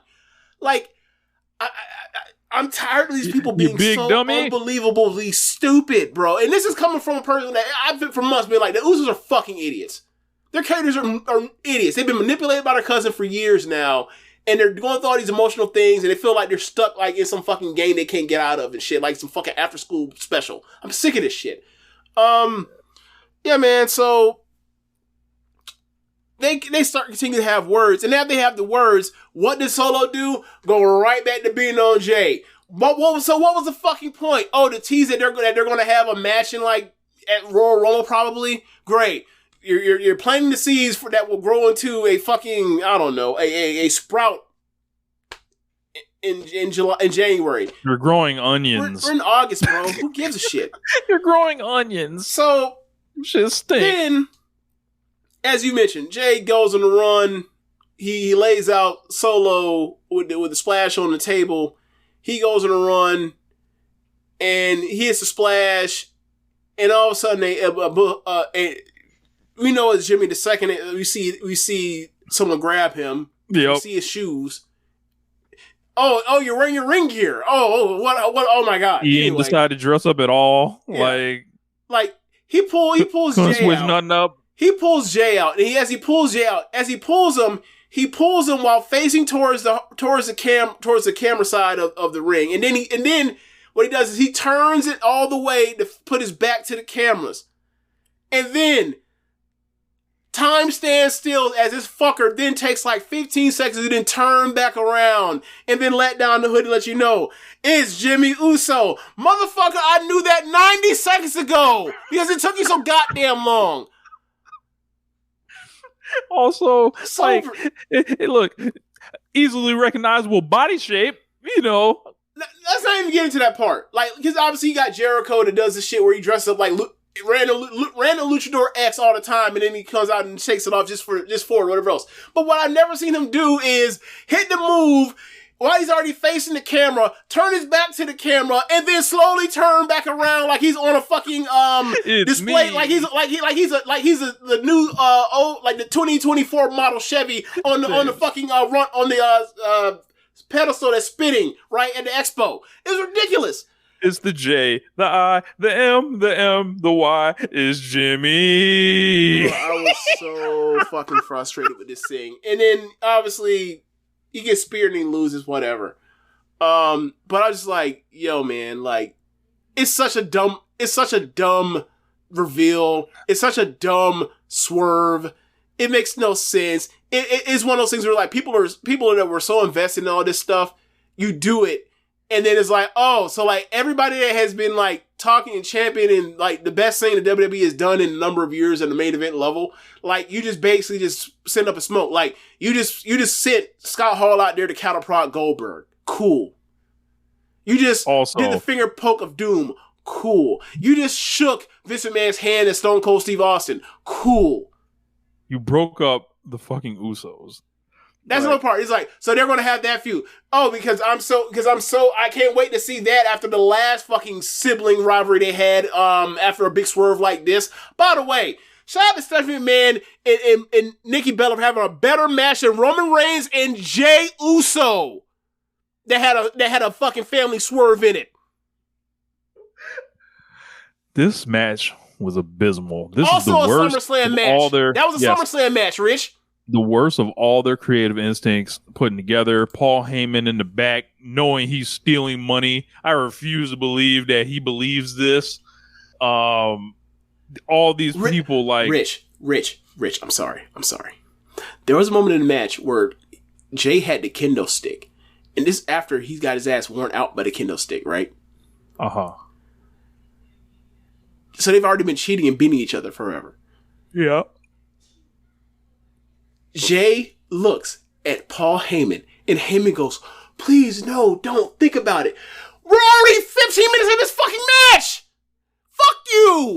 Yeah. That's Lucky not I'll come out drama. there and hit you. No, that's not drama. That's fake. They've already been beating the shit out of each other. No, don't do it. I know you already been hitting you with this thing, but don't do it. What? Are we gonna get the "I wish you died in the womb" oos? Are we gonna get this? I'm as interested in that as this. Sure, why not? Who cares? Brie Bella versus Nikki Bella. Jesus Christ. You can't even say they got to bring the third sibling out because Solo's already there. Good God. Jerry's dead though. Can't bring out Jerry Springer. This will not be. Can they get Maury? This will not be Bret Hart versus Owen Hart. This will not be Phoenix versus Penta. Yeah. This will not be the Hannon sisters. Fuck that.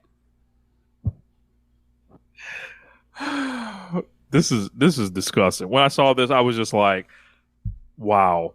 I don't care. I've heard people say, yeah, man, these guys wanted to wrestle against each other one day and do it at WrestleMania and all that. Cool. Who gives a fuck what they want? We're 8 months away. Who gives a fuck what they want? Like, no. Let's say cool. We're 8 months away. Yes. You think they're going to have the patience to wait 8 months to pull this angle to finally do this match, or do you think it's going to happen like not even before, or it happens even before a Survivor Series? This will not be Matt versus Nick BT 200. Yes. Yeah, man. This won't be Roosh and Dragon Lee. Yeah. Yeah, man. All in 1 week. I saw people making jokes. Well, the Elite ain't signed, so they know they ain't getting the Young Bucks match. Might as well break them up. Ain't nothing left. So like this whole thing is just set to roll on and on and on. They'll probably get back together one day and all that, and it'll be just, these guys will all take turns in a circle. There are people calling for a bloodline four-way match, James, which could be at a Royal Rumble or something like that. And I'm just like, how are they going to manage to do a match this slow with 4 people in there? That's like almost a sick, fascinating experiment. That's not the real question. If they're having the 4-way, who the fuck's going to do the run-in? There's always more Samoans, James. But we don't have one that's on the docket right now. Like, are they gonna bring in Hikuleo? They gonna bring Hikuleo? Look, they can bring in what's his name? The nigga in MLW, Jacob Fatu. They can bring him in. They got another little brother, Zilla, I believe his name is. He's in Reality Wrestling. There's always another one coming. We need to get these boys back in football. They need to stop giving up on the game. They're gonna come out here and do this? No. Because as you see, when these motherfuckers, when these motherfuckers are like play football, and that's as far as it goes, as far as college football, and they end up playing, and they end up going to wrestling. They can end up in a G1 wrestling Kazuchika Okada and throw some of the most shitty punches you'll ever see in your life on a clip that New Japan has to take down immediately. So no, we can't be out here. Look. The Rock. I'm just over it. I'm just over it. I'm over it. I'm just over the whole storyline. Done. I knew this match. Obviously, we knew this match had no chance because of like all the shit they were going to delve into and go to, but it ended up being worse than you can imagine. And then they had like the swerve, the twist was worse than you can imagine, and it makes everybody worse worse off by doing it. And like, yeah, man, just like, fuck it, just get it over with. Have Solo Sikoa turn on Reigns and make Roman the babyface champion and get the shit over with. Just go all the way to the other side of it. Get to the end game of this shit. I'm over this. These matches stink. These matches suck. We're way past the point of no return. We are at House Party 4. We are at several Bring It On sequels that only appear on the streaming services. We're at Mortal Kombat Annihilation. Just how whatever movie that went too far that no longer has the original characters in. That's like where we're headed, like with Jimmy versus Jay at this point. It's like, no, man, I don't want to see it. I don't care. And like, I think these people need to like stop ripping us off. And almost, if you were expecting something different at this point, it's almost our fault. We shouldn't expect nothing different because these people have shown us who they are at this point. My thing is like, I knew we were going into as far as like this match is not going to be something that I'm going to enjoy. We're past that, right? We're past that. But yes, all the movies in space now. The part where they do something that unpopular and that stupid was like, all right, bro. Like, all right, beat Drew McIntyre in England or in the UK, in Wales. All right, beat Sami Zayn in Montreal. All right, you beat Cody without getting a visual pin at WrestleMania. Okay, bro. And break up the Usos. James, this only means one thing. Like, if they're clearing out all the baby faces, who is the baby face that's left at the end of this? I'll tell you who it is, James. The Rock. That's what you said a couple minutes ago. Roman. The baby face at the end is Roman. No, well, yeah, because the whole thing is like, now, the whole thing is he needs to now flip at some point. And like, he's already, the most popular guy in the promotion, but he's also the top heel. So it's like, it ain't but nothing just to turn him babyface eventually. And like, the quicker you get to that, the faster we can like start having matches that don't fucking suck. Or we hope they don't fucking suck, right? We hope. And obviously, that's the reason why Heyman's there. It's kind of like the Callis thing. It's like, once Callis turns on him or whatever else and goes with Ospreay or Takeshita, then like, I gotta say, man, move on. I hope they ain't counting on Solo Sikoa for this, because Sikoa's the worst out of all four of them. Boy, easily. I hope he has no charisma. I hope the grand plan is not putting Paul Heyman with him and then cheating Roman Reigns out of the title. Of course, somehow. Rich. They did Rich. It's Brock Lesnar and Big Show. I hope they got something else, because boy, if they thought them Roman Reigns boos like was just gone forever, brother. Yeah, I can't believe this company had the audacity to roll this main event out, and just. Bro, this sucks so bad. It's not wrestling. 36 minutes where they wrestled as if they didn't give a fuck or give any actual like effort for like 33 of them. Bro, this has a 4.73 on Cage Match. That's way too high. It's way too high. Yeah. Like that is not a 2-star match. That's not an average match. No. That is like, this is gonna get worst match of the year votes. Ooh. The hard thing to imagine about that is like, that might not be it wasn't the worst match on the card. It technically wasn't the worst match on the card, but this is going to be more memorable as far as it being bad. So it will get votes, but like, the worst match on this card was the Ronda Rousey MMA match. That shit was abysmal. Women's 3-way match: Bianca Belair, Asuka, and Charlotte Flair. And this thing had a whole lot to it as far as the match, the cash-in that happened after the match, and how they did the match. I did not like this match. I didn't think it was very good.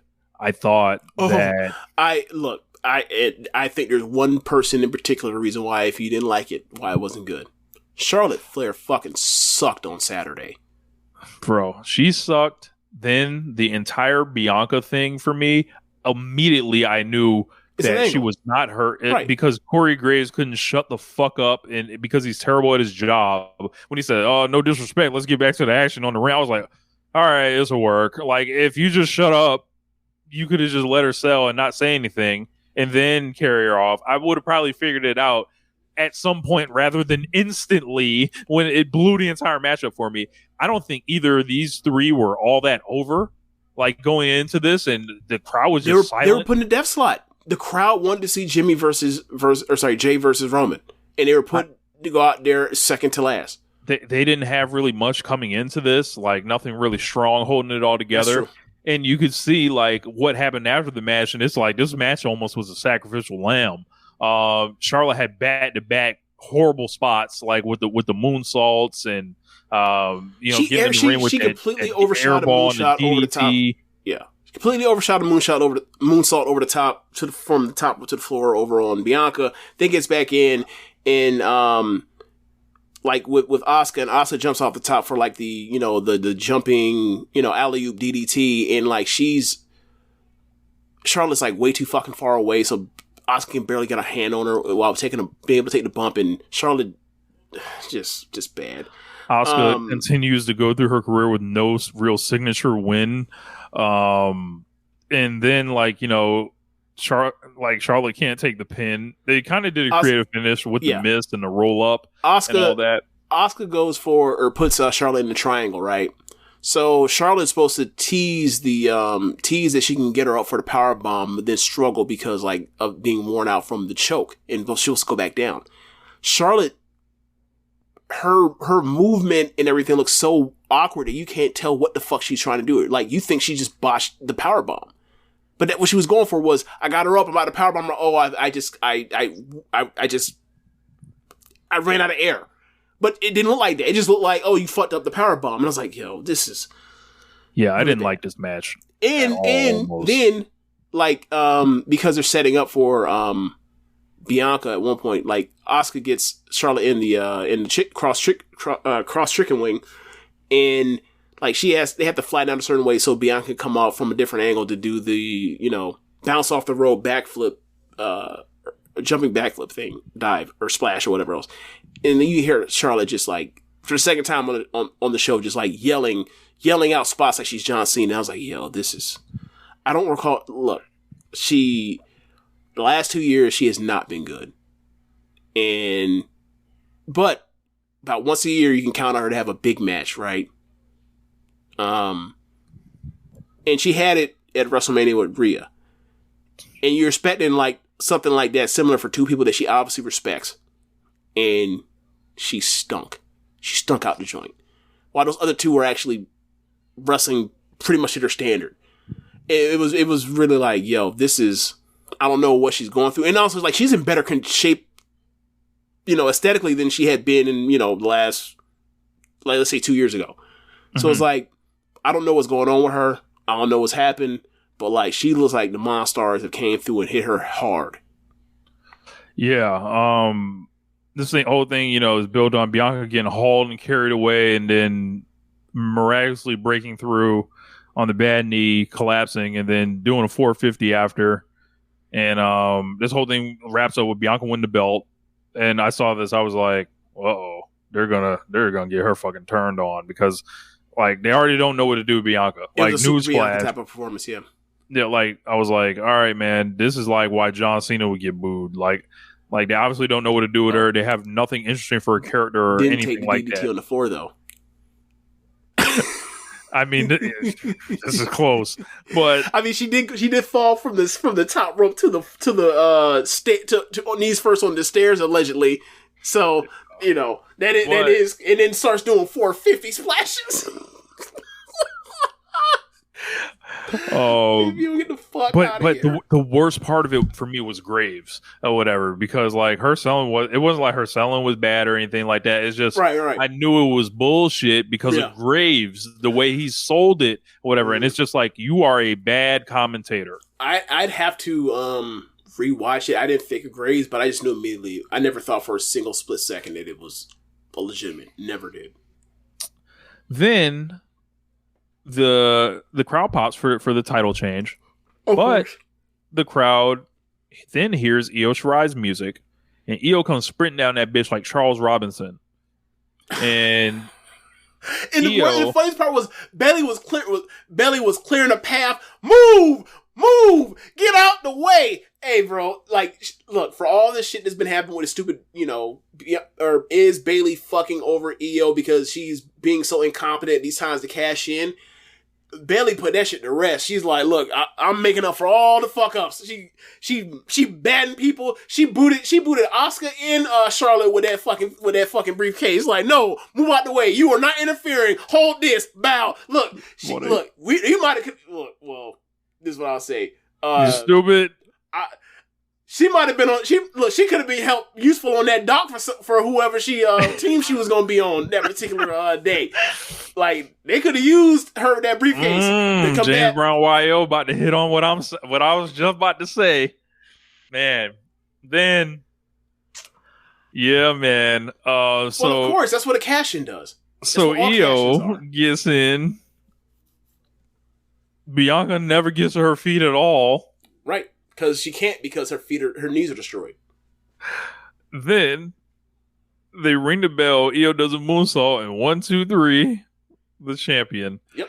I was like, all right. I saw a lot of people celebrating this. A lot of people happy for Io, and I saw this and I was like, I guess this is their summertime cash in, like Liv Morgan, like Nikki ASH.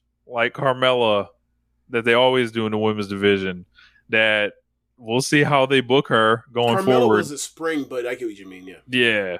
Like we'll see how they book her going forward. But I was like, wow, they decided like, yo, Liv Morgan was going to be more honorable in her cash in than Io was. And then everyone's reacting to it, just cheering or whatever. Like I'm like.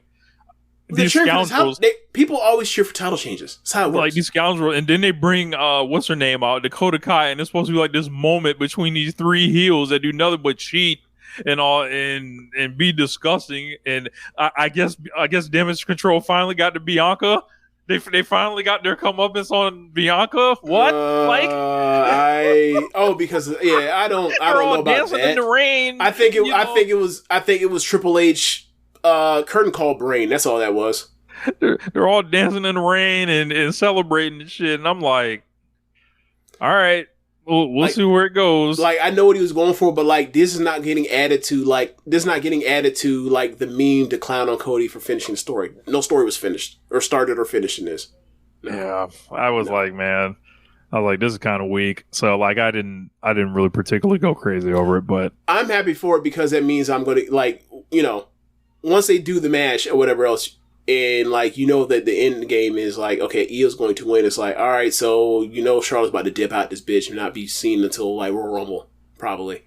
They were never going to do Io versus Asuka because you can't, because in America it's impossible to have a pay-per-view big match with time devoted to it with two Japanese women. You just can't do it. Like the closest and if you do it, like people were like.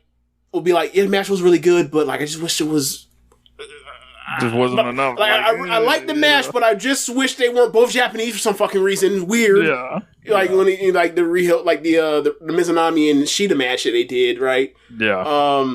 So like that's really it. Like in WWE, like they've never done that. Like they'd be like, hey, like the only close we ever came to was like NXT when they like called up Kairi to get her out of there. 2019. So amazing. Anyway, yeah. So like Bianca, Io, I'm excited. I want to see that. Obviously, they've been good together when they've been in the ring together. Obviously, but like, I think you gotta get Bianca away from this.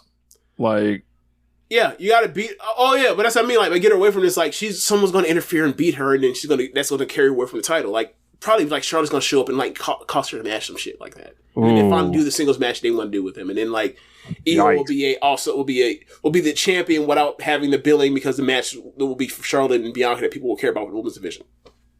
Yeah. That sounds about right? Right. I got a feeling they're gonna because look, it's not like Rhea's gonna be wrestling. Unlike who's she gonna be wrestling?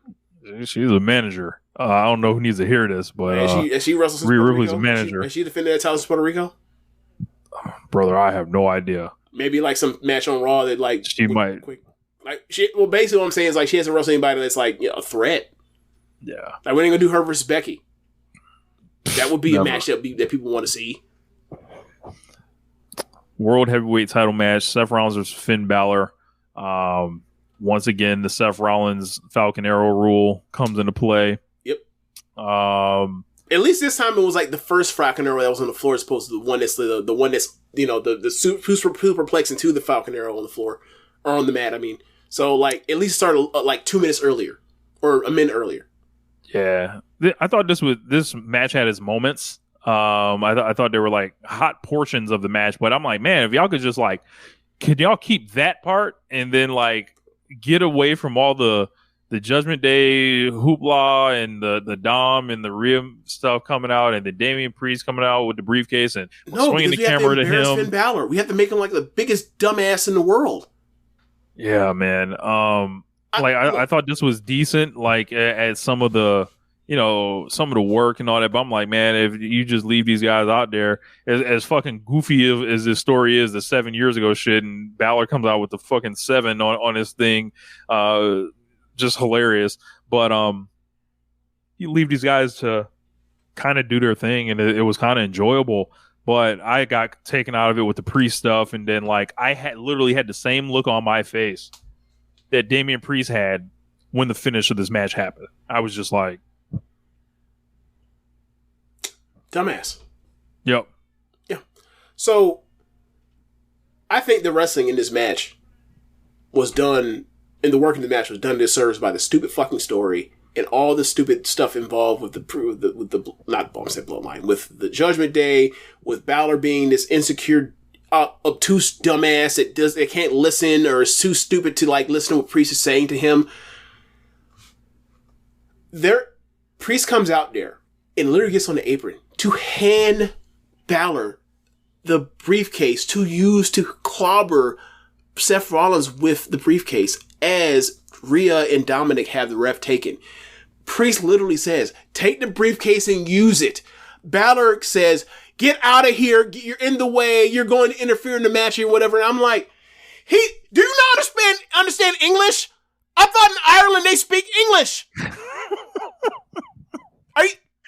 Are you dude? Like, no, seriously, like, if you speak Gaelic and, like, your second language is English, I was unaware. Because I've heard you speak English. I've never heard you say anything Gaelic before except for when they had the Demon King goofy shit with you. I've always heard you, like, articulate in English very well. What the fuck is this? What happened?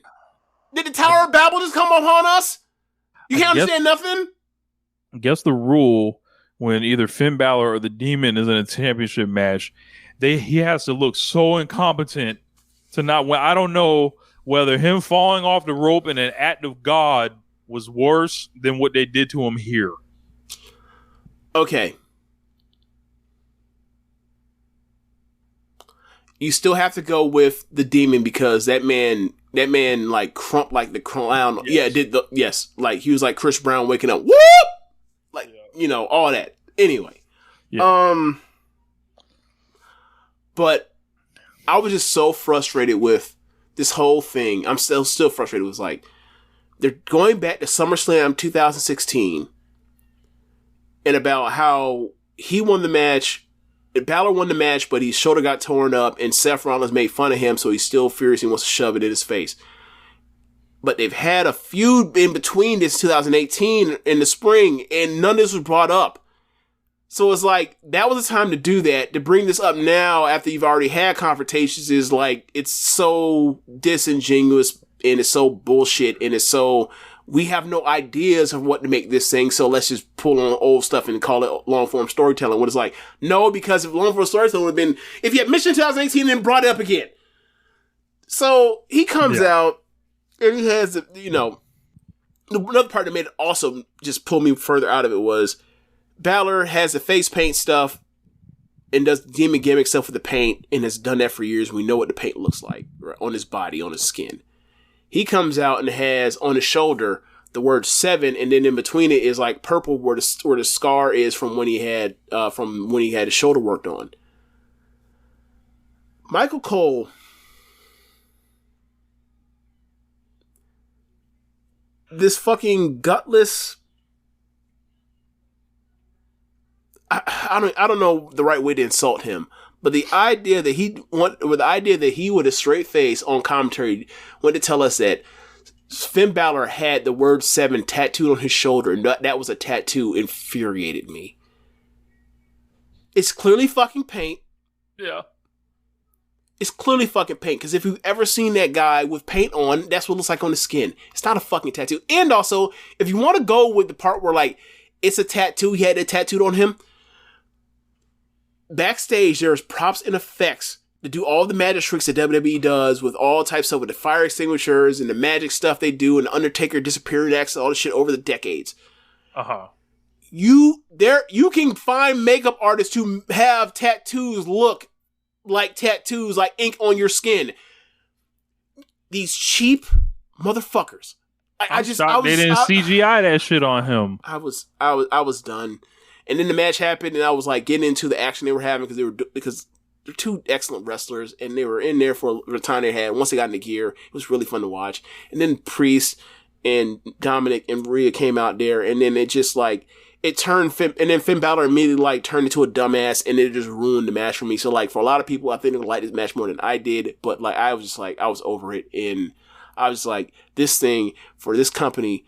Or the people that champion this company talk about how this is such a great storytelling company to have people have their characters be that unbelievably dumb to where like they just like the same story over and over again. People fucking up the matches, like that's the story. Like there's no mystery here.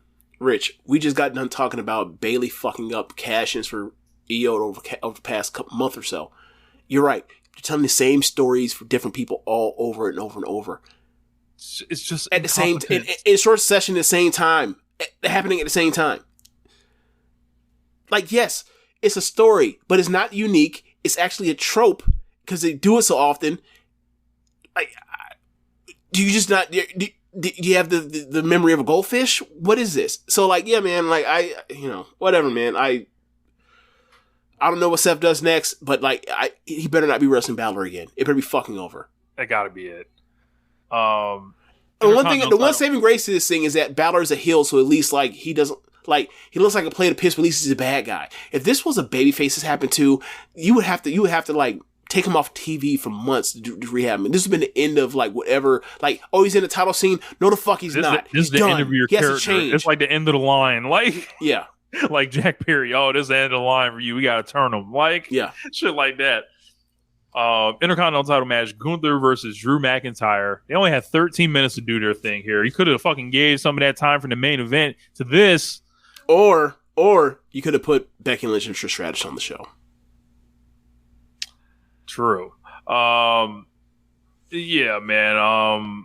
So they had a good match, not a great one, not an epic one like that. Sheamus was in the back of my mind for this match. I was like, man, I feel like the missing ingredient for this whole thing is Sheamus. I still feel like the person that should beat Gunther is Sheamus, but Sheamus has been in the media kind of giving it up, saying like, yo, man, y'all wasted my momentum from, working with Sheamus before, and then, the WrestleMania thing. And I remember right after WrestleMania, it was like, well, why didn't Sheamus win it there? Like, you could have just did it there and whatever, but they just went away from it or whatever. Well, I think he's the only person I think that you quote unquote buy against Gunther. And then also it's like, it's a lifetime achievement. It's such a fucking easy story to do. It just seems like they don't want to do it. Rich, it is 2023 WWE. You said a feel-good story. What the fuck is that? Yeah. This is a heel company. This is heel promotion.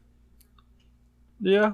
Their top champion is a guy that's been a champion for like damn near 3 years or some shit like that. He's been a bad guy the whole time. Their Intercontinental champion is a guy that they wanted to be a Nazi until people found out he was going to be. They were trying to give him a Nazi gimmick, and then they had to change a couple things, but he's basically still a Nazi. Yeah. And then him and Drew McIntyre, they had a really good match. Sorry. Their number 2 champion or whatever. So this new belt they made, for Lonely Raw didn't have a champion, is a guy that is, his gimmick is I'm trying to crib stuff from I'm trying to crib stuff from the Joker, one of the greatest villains in all of literary history. He not exactly somebody I want to like. I don't look at Seth Rollins and get fired up by him. Like that ain't exactly it. Like, he's a babyface because people cheer for his theme music. Right. That don't exactly make me want to live and die with Seth Rollins, right? It don't exactly make me feel like, when he fires up, that is fucking on. Like the person is in trouble. It ain't 2018 no more. Early 2018. I can't believe that they've actually like allowed this man to become a babyface again. Like, well, is he really a babyface? Well, is he really a babyface, or are people just cheering to his music because it's fun to sing along to? You know what I'm saying? Like, it's all the bullshit. Like, what's his character? Oh, he's zany and he dressed like an asshole. Okay, cool, girl. All right, man. Whatever. But Gunther and Drew McIntyre, I thought this was like a 90s All Japan match if like they were like, yeah, you have less than 15 minutes. But like there's no super ending sequence or anything. It was like Gunther just was like 1, 2, 3, you're done. 3 different moves and it's over or whatever. But I had no confidence in Drew actually winning here. I figured Drew's contract thing is still to be determined. Feels like it. And you know, it was straight, but I thought I was looking for great with these two. I thought that they wrestled in like gear 3 for most of the match, and then they cranked up to like 4 in like the last 3 minutes of the match. And I really enjoyed the last 3 minutes of the match. And if they had started it earlier, I would have given 4 flat, but I probably have to top out and say, here's your 3 3/4. Either way, still enjoyed the match. Still one of the probably the most fun I had with a presentation, a match, and a decisive fucking winner, and neither one of the combatants coming out or either one of the acts looking like a goddamn idiot. So yeah, from that perspective, this is the most fun match I saw all night. Yeah, it was 2 big motherfuckers, and I just wish they gave them more time than some of the stuff. They gave the fucking women's triple threat match more time than this. So I'm like, all right, man, we're somewhere else with it. Like, so, MMA rules match. Shayna Baszler defeats Ronda Rousey, and presumably Ronda Rousey's swan song for the promotion in one of the worst matches in SummerSlam history. For sure, a worst match of the year candidate. Yep. This was a MMA rules match, which means they didn't exactly know what the rules were. And 2, they did this match. Them or us? Both. Right? Both. Yeah. Both. Yeah. Because they were like, we'll let you roll out the ring and shit, like, but just get back in, you know. Like, if you fall out the cage, I think the fight's over, right? Rich, we'll stop the match to let a ref check on you, but there's no fucking decision to stop the match. What are we doing? Brother, this was like, I was like, yo, Jim Duggan and Ming in a martial arts match is better than this. Like, what are we doing here? They came out here, the crowd had no idea what they were watching. Nope. And I called it last week. Aside from some comically bad strikes that they did to each other, that they allowed to land on each other, they came out here and tried to do that boring MMA where they were rolling around and all this other shit. The crowd was just looking at them like, oh, like, you know, there are people chanting boring, and these two just like, imagine being absolute best friends and having zero chemistry in the ring, and like coming out, yeah, showing you. Shayna Baszler and Ronda Rousey came out here and they stunk this bitch up, like stunk it up badly. Like, came out here, Ronda Rousey with the ultimate culmination of her second run in the company. She came in looking like she didn't give a fuck. She left looking like she didn't give a fuck. She came out here and this thing only went 7 minutes, James. By that time, you could have told me a half hour had passed. Like, comically bad. Ronda came down to the ring with her eyebrows looking like hot Cheetos. And then basically proceeded to give the last she had to this business, which was less than nothing. And I'm left wondering why she bothered coming back to begin with, other than for the money, dummy. I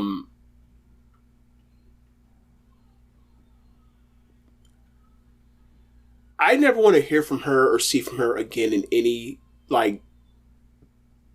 way, shape, or form. Politics, at a UFC fight, being a part of new media, none of it. Wrap it up. To the farm. Go away, with your money, live your life, raise your kids right, have a great life. I wish you the best. I never want to see or hear from you again. Much like T-Baby said, it was so cold in the D on this SummerSlam night. So, I forgot what I said to you that led me up to this, but like, I'm watching, I'm just like, yo, this is boring. And it was early. And then I was like, you know what? I like to cut WWE some slack when they try some new things. But I'm not cutting no slack for this because they do this fight pit. The fight pit has a rep of being excellent, right? And not every single match is like a 4-star match, but like all of them have been like high 3s at the worst.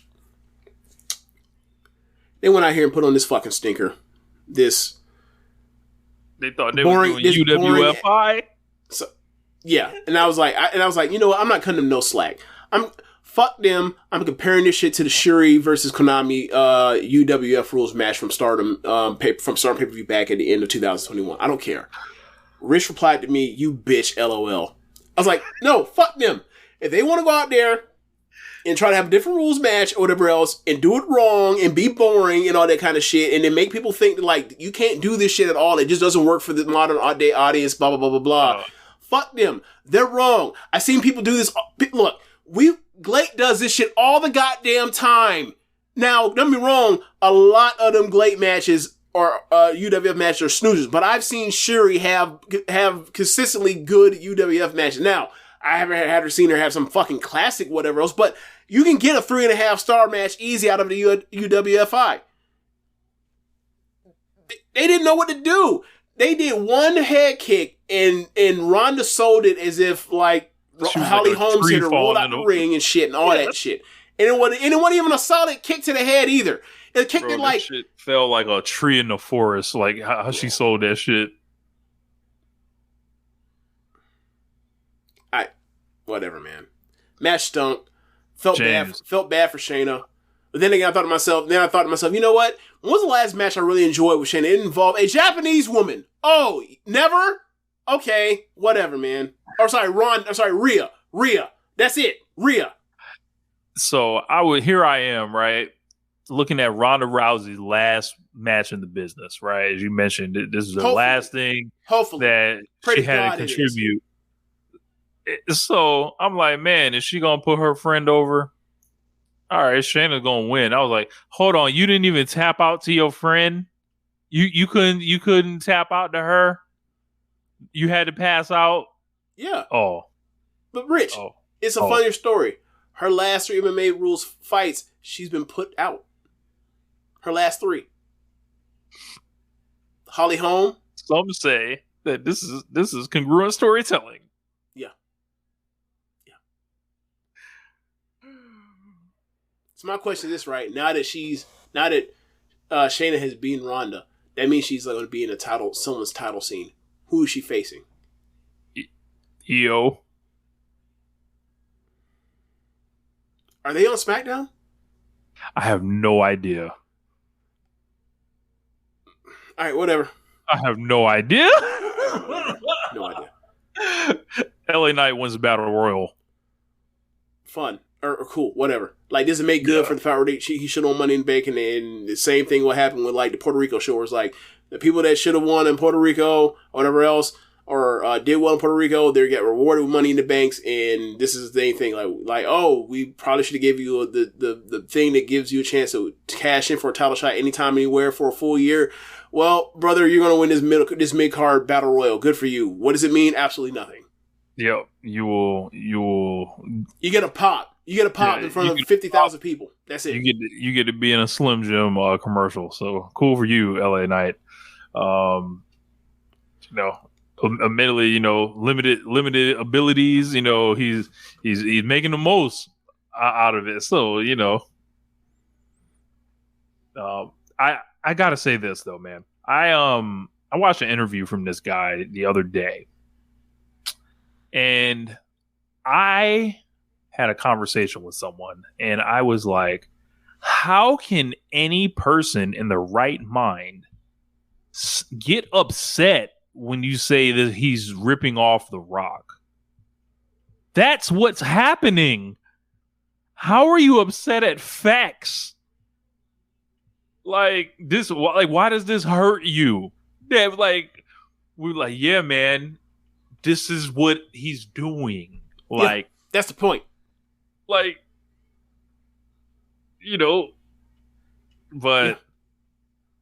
they get real sensitive about Mr. LA. So, anything can turn into a culture war. Telling you, man. Meanwhile, this guy's been who the fuck he was back in the NWA. Yeah. So, up next, we got Cody Rhodes and Brock Lesnar. Now, this probably should have main evented. Probably. You know how much better this show would have been had this main evented, forcing Roman and Jay to then have to go half that time? You know how much better this show would have been better off for it? And then have a good ending that sent everybody home happy and satisfied? Look, they sure called this a main event. Going on second. Oh my God. 4 main events on this night. Bro, there's no way you can have 8 matches on a card and have 4 main events. That's more ridiculous than having 3 at a 15 match WrestleMania. That's way more ridiculous. That's not how math works. That's not how main event works. Michael Cole on air as Brock Lesnar comes out first for this match says that with this main event that is going on second on the main card, Brock Lesnar, that Chris Jericho ended up quitting the promotion over, going on second. Yes. Brock Lesnar has now moved to number 1 all time in SummerSlam main events at 10 because he went on second on the show. Words mean things. Not everything has to be such bullshit. You know how we always talk about insurance and, when it's time to lie, you lean on the truth that you told the truth. When it's time to lie, you might be able to slide it across, right? Right. But unfortunately, these fools want to act like Pinocchio. To the match. I thought this was really good overall. As far as the entrances felt big. Yep. This felt like an important match. Yep. Right winner, right style of victory. No bullshit that everybody all this match did was prove my point about the other ones with the fake jobs and all the other shit people were trying to explain away. All this match did was say, hey, we didn't get that before. That's what I was saying. We didn't get that. Mm-hmm. Stop protecting them with your whole body. This is what we were looking for because they could have done it. Yep. But they didn't. They wanted to do their bullshit or whatever.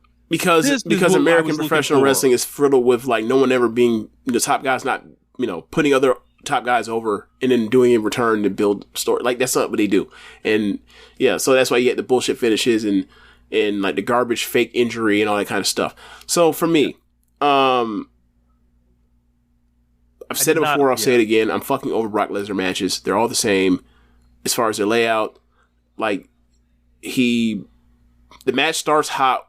The match starts hot without some lockup or whatever else. Brock then turns to a barrage of suplexes and stands around forever. And people have to sell these safe-ass looking suplexes like they're being devastated. When it's every fucking weekend, I watch some tag where someone's in a preview for something and they fucking drop each other on their necks and heads every single week. And I'm like, that's not dangerous, bro. I'm over it. Get up, fight. And people have to sell forever. And Brock's blown up 90 seconds in, so he has Brock. to suplex, lay on the fucking ground forever, get up while you lay on the ground forever and sell like you're at near death, and it's every single time, and it's like, I'm over it. So that's what happened. Cody struck first. Brock started throwing the suplexes. He suplexed him around forever after he's already while Brock is sucking wind, and then the turnbuckle is ripped off as he's trying to avoid getting Germaned again. And then the WrestleMania, I guess it was main event because the main event style went in overdrive. Then you get all those goofy high spots around it, everything, and at the end of it, Brock ends up getting posted, and gets a shoulder posted, and in sweet poetry to what happened to Cody and leading up to the second match they had. He gets put in a Kimura. Brock gets out of it. Brock gets thrown into that turnbuckle, shoulder first, I believe. That also leads to that Kimura. Then, by the end of it, Cody ends up hitting his 3 consecutive crossroads to finally put away a top star in this promotion, which biggest one of his is career, to tease probably. to you what would have happened to Roman if he was able to get hit with the third one if Solo Sikoa hadn't just showed up. So it leaves you if he wins the Royal Rumble or ends up in WrestleMania with Roman again. If he hits that third consecutive one, he can put Roman away. We'll see if any of that happens. To be seen, to be continued or whatever else. But at the end of it, after Brock just randomly attacked Cody on a Raw for no reason whatsoever, no explanation, he sticks his hand out. They shake hands and they fucking hug, and then he does the honors and raises Cody's hands, and he's gonna be gone for however many months till it's time for Rumble or whatever else, and we'll forget it ever happened. But he put over Cody at the end of it, and they had 3 matches that, like, for me, the part where I didn't love any of them, they served their purposes, and at the end, the good guy won the match to keep him or clean to win. Well, I can't say clean because he used fucking stairs, but whatever. Use the stairs directly in front of the ref. No DQ or whatever else. And I was like, once it happened, I was like, is this no DQ? So I'm like, okay, so why the fuck are they going for the ropes or their submission? Like, there's no rope break. And then I found out, he just cheated or whatever else, and the ref thing just called the shit out. I'm like, well, what the fuck? So it's like, I can't even. So for all the praise I just gave for just being like, okay, perfectly fine, it's like they fucked it up too. Then so whatever, man. Bad storytelling all up and down this fucking show and execution. The part I didn't like was like the struggling to get back in the ring like 4 or 5 times in a row. But that's more count out stuff. Yes, they basically turned to a last man standing match, and that was also the play out the part where like Brock is fucking smoked and he can't go anymore at a particular level, so he has to dump that dude out and get himself 25 more seconds of wind to suck until they can go into the finish. Yeah, that part too. That happened 5 times. They teased 5 or 6 near countouts. I think 5 or 6. Like 6, I think.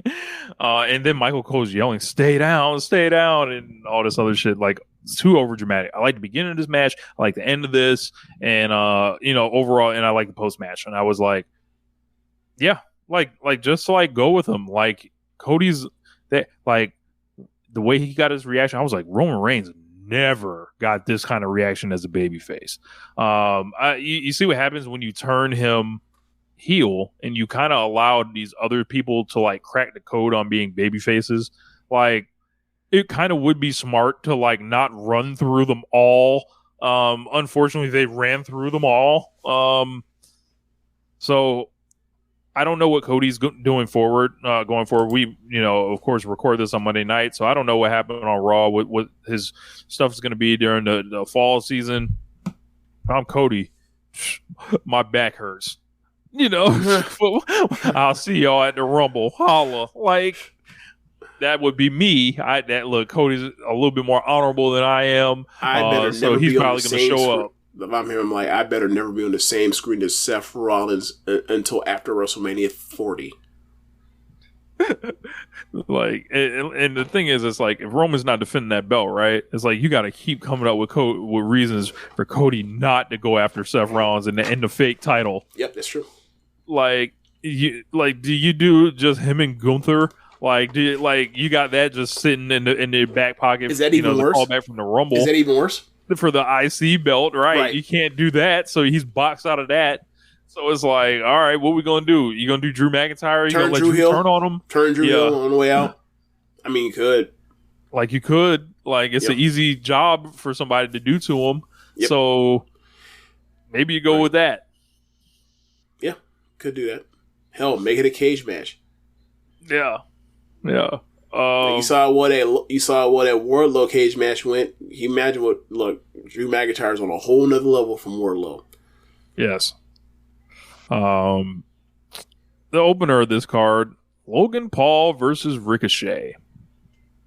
Man, thought it was good.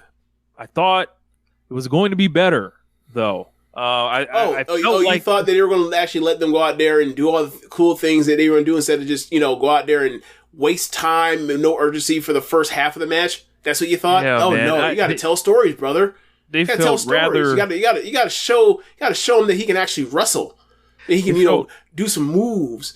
They felt rather like reeled in. Like it was like, yeah, man, they could go crazy, but they're just kind of putting it all. I was ready to send out some inflammatory tweets if this match went the way that I thought it could go. I can kiss my ass, Kurt Angle, Rey Mysterio, Logan Paul is here. I was about to get wicked on Twitter, but it never quite reached that level for me to be able to get wicked like that. So maybe that's for the best, but I like the match still. They did the heel finish, the shitty finish of all shitty finishes.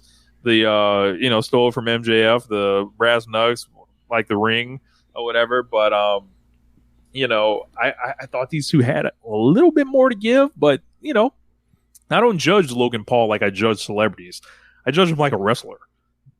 And I thought a lot of the stuff in this match was slightly off, like positioning wise, timing. May have been a little issue, but that's probably the inexperience of Logan Paul.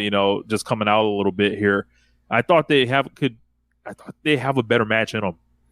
I think they have a better match in them too. I think they obviously have a better match in them too, but that wasn't what they were asked to do. They were asked to go out there and not wrestle their full capabilities.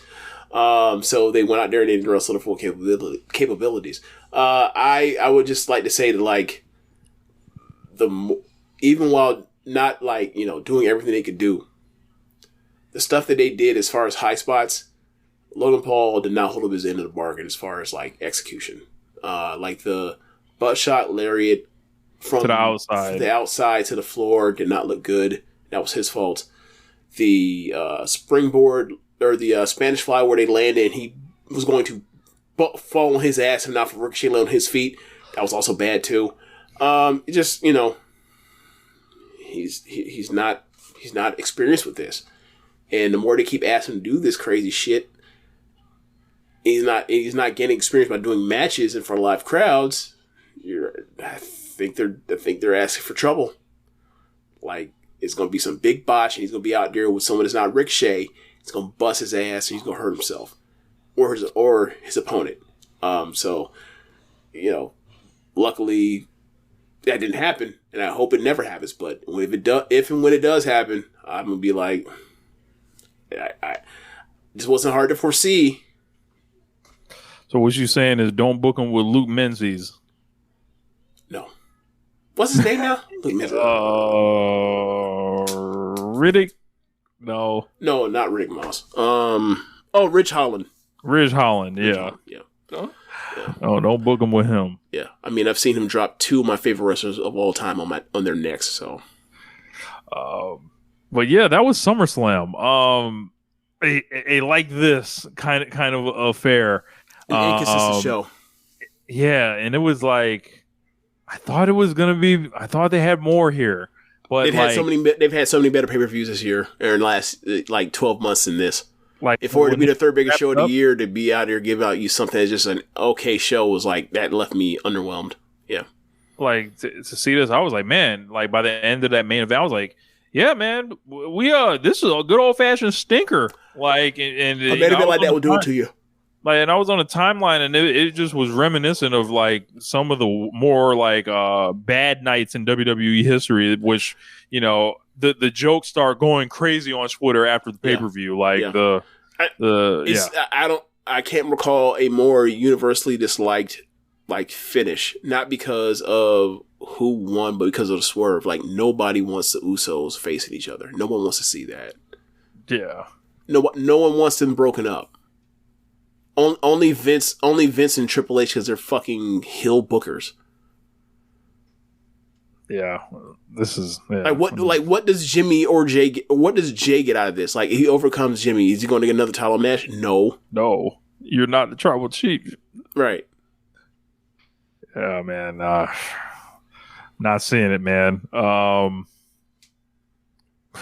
yeah, there was some Stardom and all that, so I guess I should probably think about hitting the music.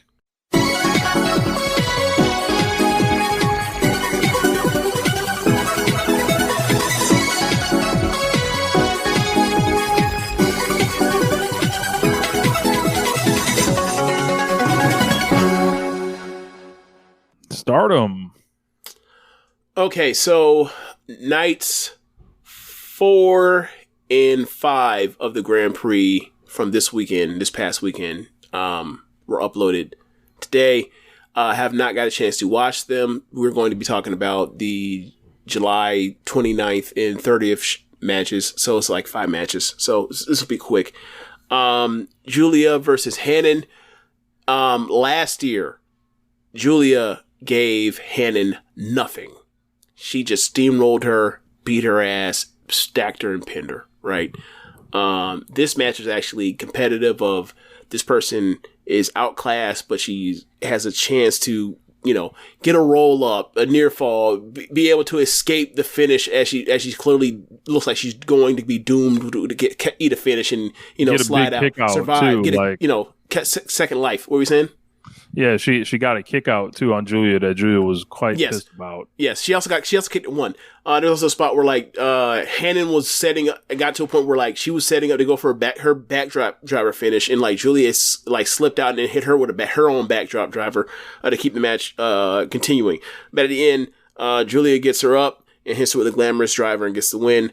I ended up giving this 3 1/4. I like the match, and I really like the progression of last year she got fucking steamrolled. This time she actually able to hang for a little bit, and then next year if they're in the same block, this should be a competitive match or something approaching a more competitive match. It should continue going until eventually she beats her in 5 years, some shit like that, 4 years, 3 years, whatever. Yeah, man, Julia would be left the country by then. Could be. Next match, Mariah May versus Sayuri Ano. This match was a lot better than I thought it was going to be. Pleasant surprise. Not because I don't think of Mariah as someone that can hang. I think she's shown enough that she can hang in singles matches by this point. I just don't think their styles necessarily match that well. But they made it work by saying, hey, let's just form each other hard as fuck in the chest. And it was beautiful how that worked. It's just hitting each other hard tends to work out and work as a really good connective tissue for pro wrestling. Just hitting each other hard. So I see them both as heels too. So I don't know if Ano is necessarily a heel, I guess, but I just looked at their dispositions against each other, and it's like they're so different. It just works. Mm-hmm. Yeah. Because, it's very similar to, even though Mariah works as a heel in Stardom, functions as a heel in Stardom, she's very, feminine and girly. She's a Barbie doll. And, a lot of Ano's existence in Stardom, or most of her existence, is, she's interacting with Barbie dolls and she's friends with these Barbie dolls, but she doesn't go for their shit, for their aesthetic and for their appeal. She ain't rocking with that. So, I didn't think about that, but now that you mentioned it, that's not funny. It worked. Life is not funny to Sarah Ano. It's only funny. She's only having fun when she's bleeding. Apparently, do you see that picture that's going around of her? No. From which after she busted her head after the suplex she gave Julia off the. Hold on, I'll send it to you. I want you to show this to the fans or to the streamers, because that shit had me just laughing. She's having the time of her life in her head because blood is trickling from the top of her head around her face down her chin. Send it on the Twitter if you can. Yeah. So,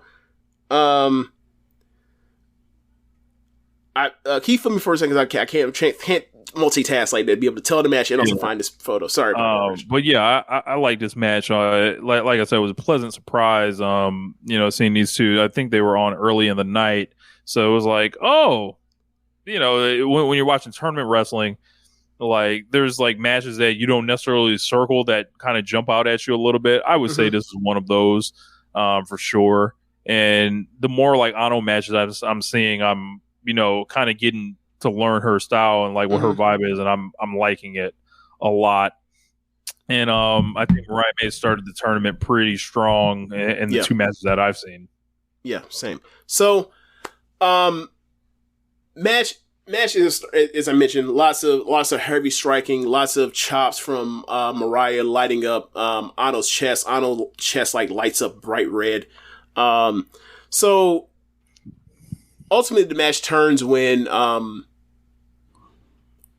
Mariah starts the match by giving with more force than Ano was expecting, and then Mariah goes for a running big boot, and Ano catches it and goes for a dragon screw leg whip. So then from there, like she continues to work over her knee, and as Mariah starts fighting back more and more, she keeps cutting it down the tree with the working on that leg.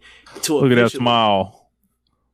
Yeah. Look at his smile and that blood. Psycho, man. She's in the moment. She was that's like, I don't think she was planning for that picture, but like that picture's taken and she's like, that's the picture of her career. That's the zenith right there for now until she goes to the next level in Stardom. So,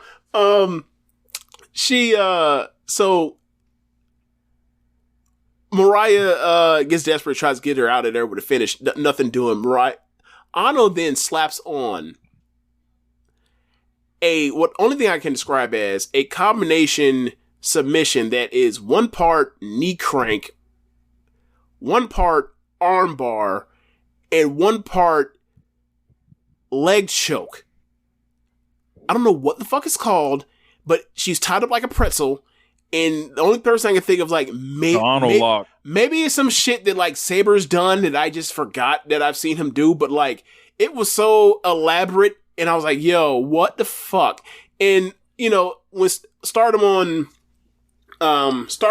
Road to shows, when someone wins and they get their hand raised, they put the time down, they say who the winner is, and then they say what move won the match.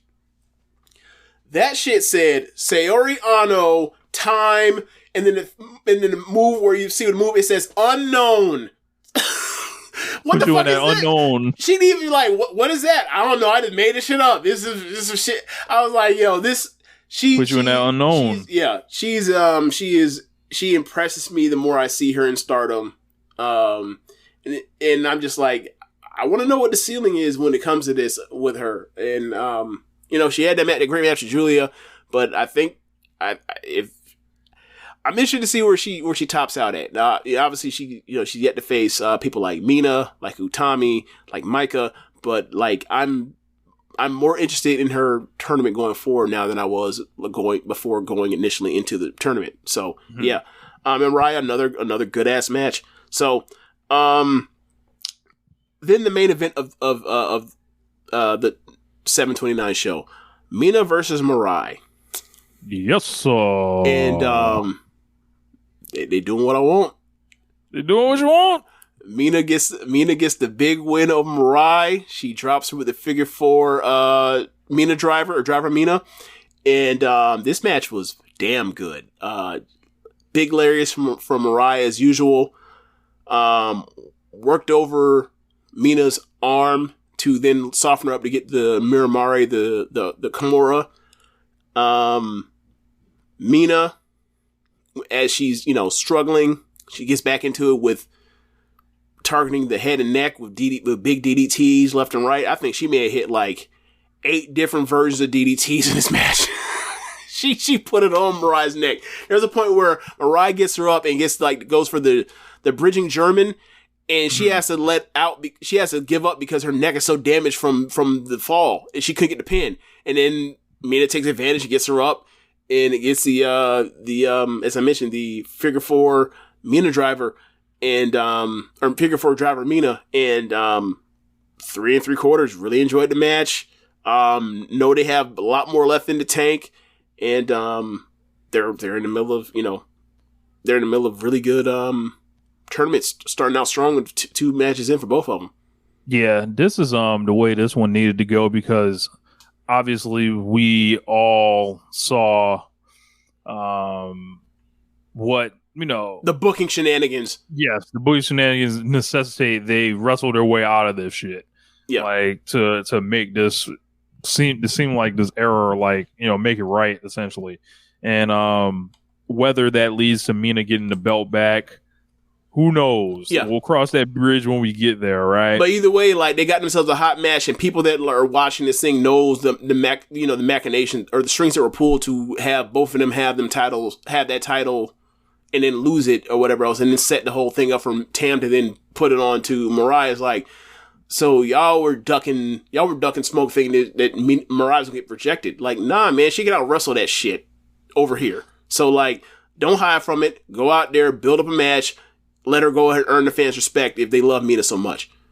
Yeah. So whatever their end of the year match is going to be, that's probably like, we talk about anticipated matches. Think about what's left for Stardom this year. Obviously, we got the rest of the tournament final. Yep. And then, like, there's no reason this can't be the New Year's show. Yeah. Or year-end climax. Yeah. That's what I meant. Yeah. So then move on. That was the end of the January 29th show. Moving on to the July. Moving to July 30th. There was only 2 matches. Mariah versus Hannon. And this was a good, fun judoka match. Like, Mariah gave her a lot. Was getting thrown around a lot. And Mariah just overpowered her. And then herked her up. Or not herked her up, but then, like, hit her with maybe the best lariat I've ever seen Mariah hit somebody with, so which means it might be the best lariat I've seen this year. She fucking smoked her. I ended up clipping it, and it's on my hard drive. But gets her back up, and then hits the big running jumping lariat and gets the win. I ended up giving this 3 flat stars. It was short and sweet, but it was fun. And then the main event of July 30th. Rich, do you have a chance to see this or no? Yes. Okay, so Natsupoi versus Suzu Suzuki. Just drafted Suzuki in the draft. That should come out next. Bro, you watch, like, it's so funny. Like, you go through this shit and you're just like, all right, yeah, okay, cool. You just drafted Liv Morgan. I guess I'll draft Suzu Suzuki. Yeah. Oh, okay. You just drafted Saraya. Okay, cool. I guess I'll draft Natsupoi. Like, I'll take Takumi Roja. Yeah, like, it's ridiculous. Anyway, this is amazing what people don't know, and, like, bro, you really think that's on the level? You really think that person be drafted that high? Okay, whatever. So this match starts off with high speed action, crisp stuff, and then eventually, because the story felt like, yeah, Suzu can do a lot of stuff. He can do the high speed stuff. Obviously, she's not that big. Also, something I haven't noted on the show yet, since of late, is like Suzu's like, she's in better conditioning. Like, she's trimmed down some. Mm-hmm. Not to say that, like, she looked bad or anything before, but, like, she's clearly, like, it's like she's trying to get a push in Stardom. That's the best way I could put it. So anyway, she's doing the stuff in Natsupoi, the high speed stuff, and, like, she's holding her end of the bargain up, and eventually she's like, nah, man, enough of this. Hold these kicks. And she started lining Natsupoi with big kicks, and then she takes advantage, and she's starting to put her away with the big suplex and everything, and Poi's just holding over dear life. She getting, like, I'm sitting there, I'm thinking, I know Rich loving this middle section of this match where Natsupoi is out here getting ragtagged and ragdolled by and holding over dear life by Suzu. And then, after wearing this ass whooping, Natsupoi does what Natsupoi does, which is, all right, you done whooped my ass. I'm getting up and I'm fighting back. I've had enough of this. she got back and started rocking Suzu with big kicks and the big, the big over the body non-falling suplex and everything. Suzu gets up and no sells that big suplex, and then they keep going from there. And it's just number bomb throwing with these little petite 5 foot little women, a 5 foot woman and a 5'2" woman out here throwing bombs and haymakers right here in rapid succession. Oh my God, this was great. Like the minis division. Bro, it was so fun watching them too. They so skilled, they so small, but like the action's so fast you can't just call it like it was awesome. So by the end of it, it looks like Suzu has the match in control and is going for the win, going to put the match away. At the last second, that's where escapes some stuff. And she ends up getting a series of like her big spin kick. And then she ends up hitting like the last one that's like the big sweeping one off of her knee. That's devastating. And then, she ends up getting, Suzu up and then hitting, the straight jacket bridging, suplex for the win. And a bit of a shocker because, Suzu lost to Shuri in night 1. You think like, obviously you're going to keep her in the chase or keep her like in the standings or whatever else early. She goes down 0-2, which is, a lot of people will be mad about that because when she went down 0-3 last year, it was hot. But she goes down 0-2. Natsupoi. Treating like Yoda Suji out here. Yeah, Natsupoi won night 2 or night 1, wins her second match. So she has 4. She's the leader on the block right now. And she celebrates. She's super happy. She actually tries to get, Suzu to, the handshake or high five. Suzu don't have none of that. Suzu don't shake hands. She don't touch gloves. None of that. Yeah. So she's an upset with life young lady. She went to terrorize. She went to terrorize the city after that. Later that night. So she grew up hard. So here's how it goes. Like with how I see Suzu. Here we go. So Suzu Suzuki is like a young girl who was like abandoned and all she's been fighting her entire life, like for everything that she's ever gotten. A little bit different than Momo Watanabe. Momo was living a good life and then fell upon hard times. Like Suzu Suzuki and Momo Watanabe run into each other and like they might like each other, they might not, but like they arrived at the same point from different places, essentially. But Suzu is a little bit more. She doesn't even have any idea what the good life is like. So there's not that sadness with Suzu Suzuki. Suzu is just more like, I know no other way, and I'm going to fight my way out of this. All right, so I have a question for you because I forgot to mention this part during the match and why I thought this match. One of the reasons why the match was great was like early in the match is like Suzu got advantage and she tried to put the match away early. She teased that she was going for that tequila shot. Yep. And Natsupoi got the way. And then by the end, when like she had the match won, she finally hits tequila shot, and Natsupoi kicks out at 2.9999999. Obviously, she didn't invent that move. She uses that move because her homegirl retired or whatever else. The tequila shot, Suzu's tequila shot is like one of the best moves in wrestling. I like it. It's a little convoluted on the setup, but I like it.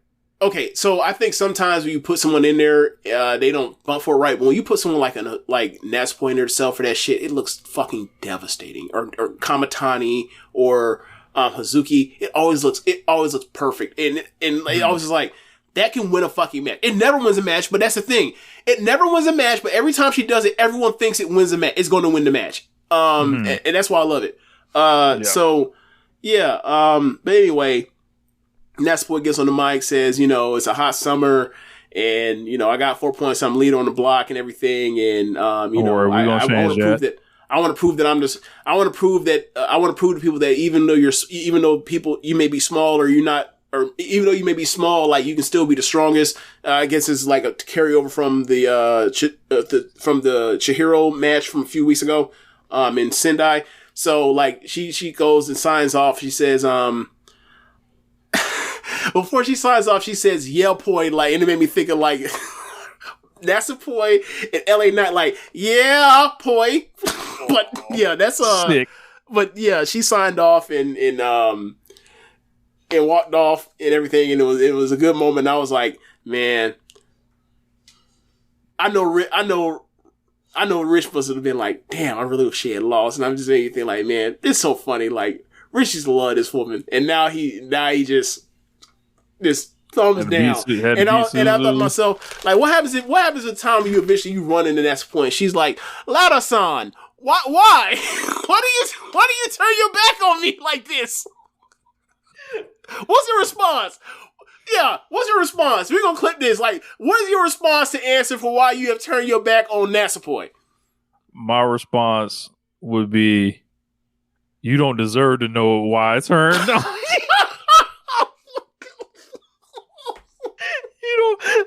That good old fashioned, you deserve no explanation. Oh my God.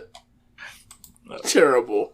But, terrible. Nah, I'd probably say, I just saw so much more for you, but you decided to you decided to live a certain way and be dishonorable out here. So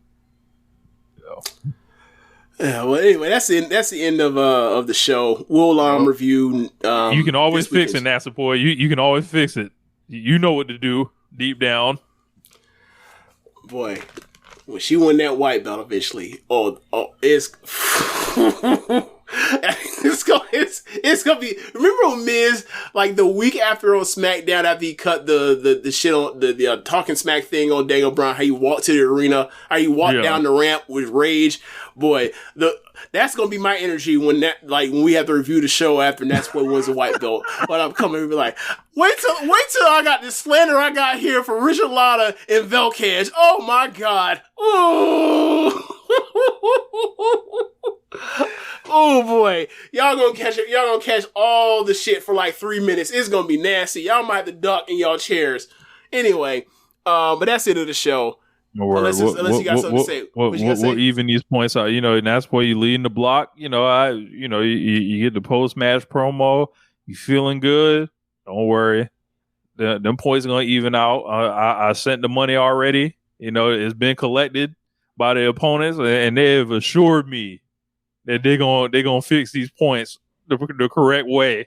So, bye, Poi.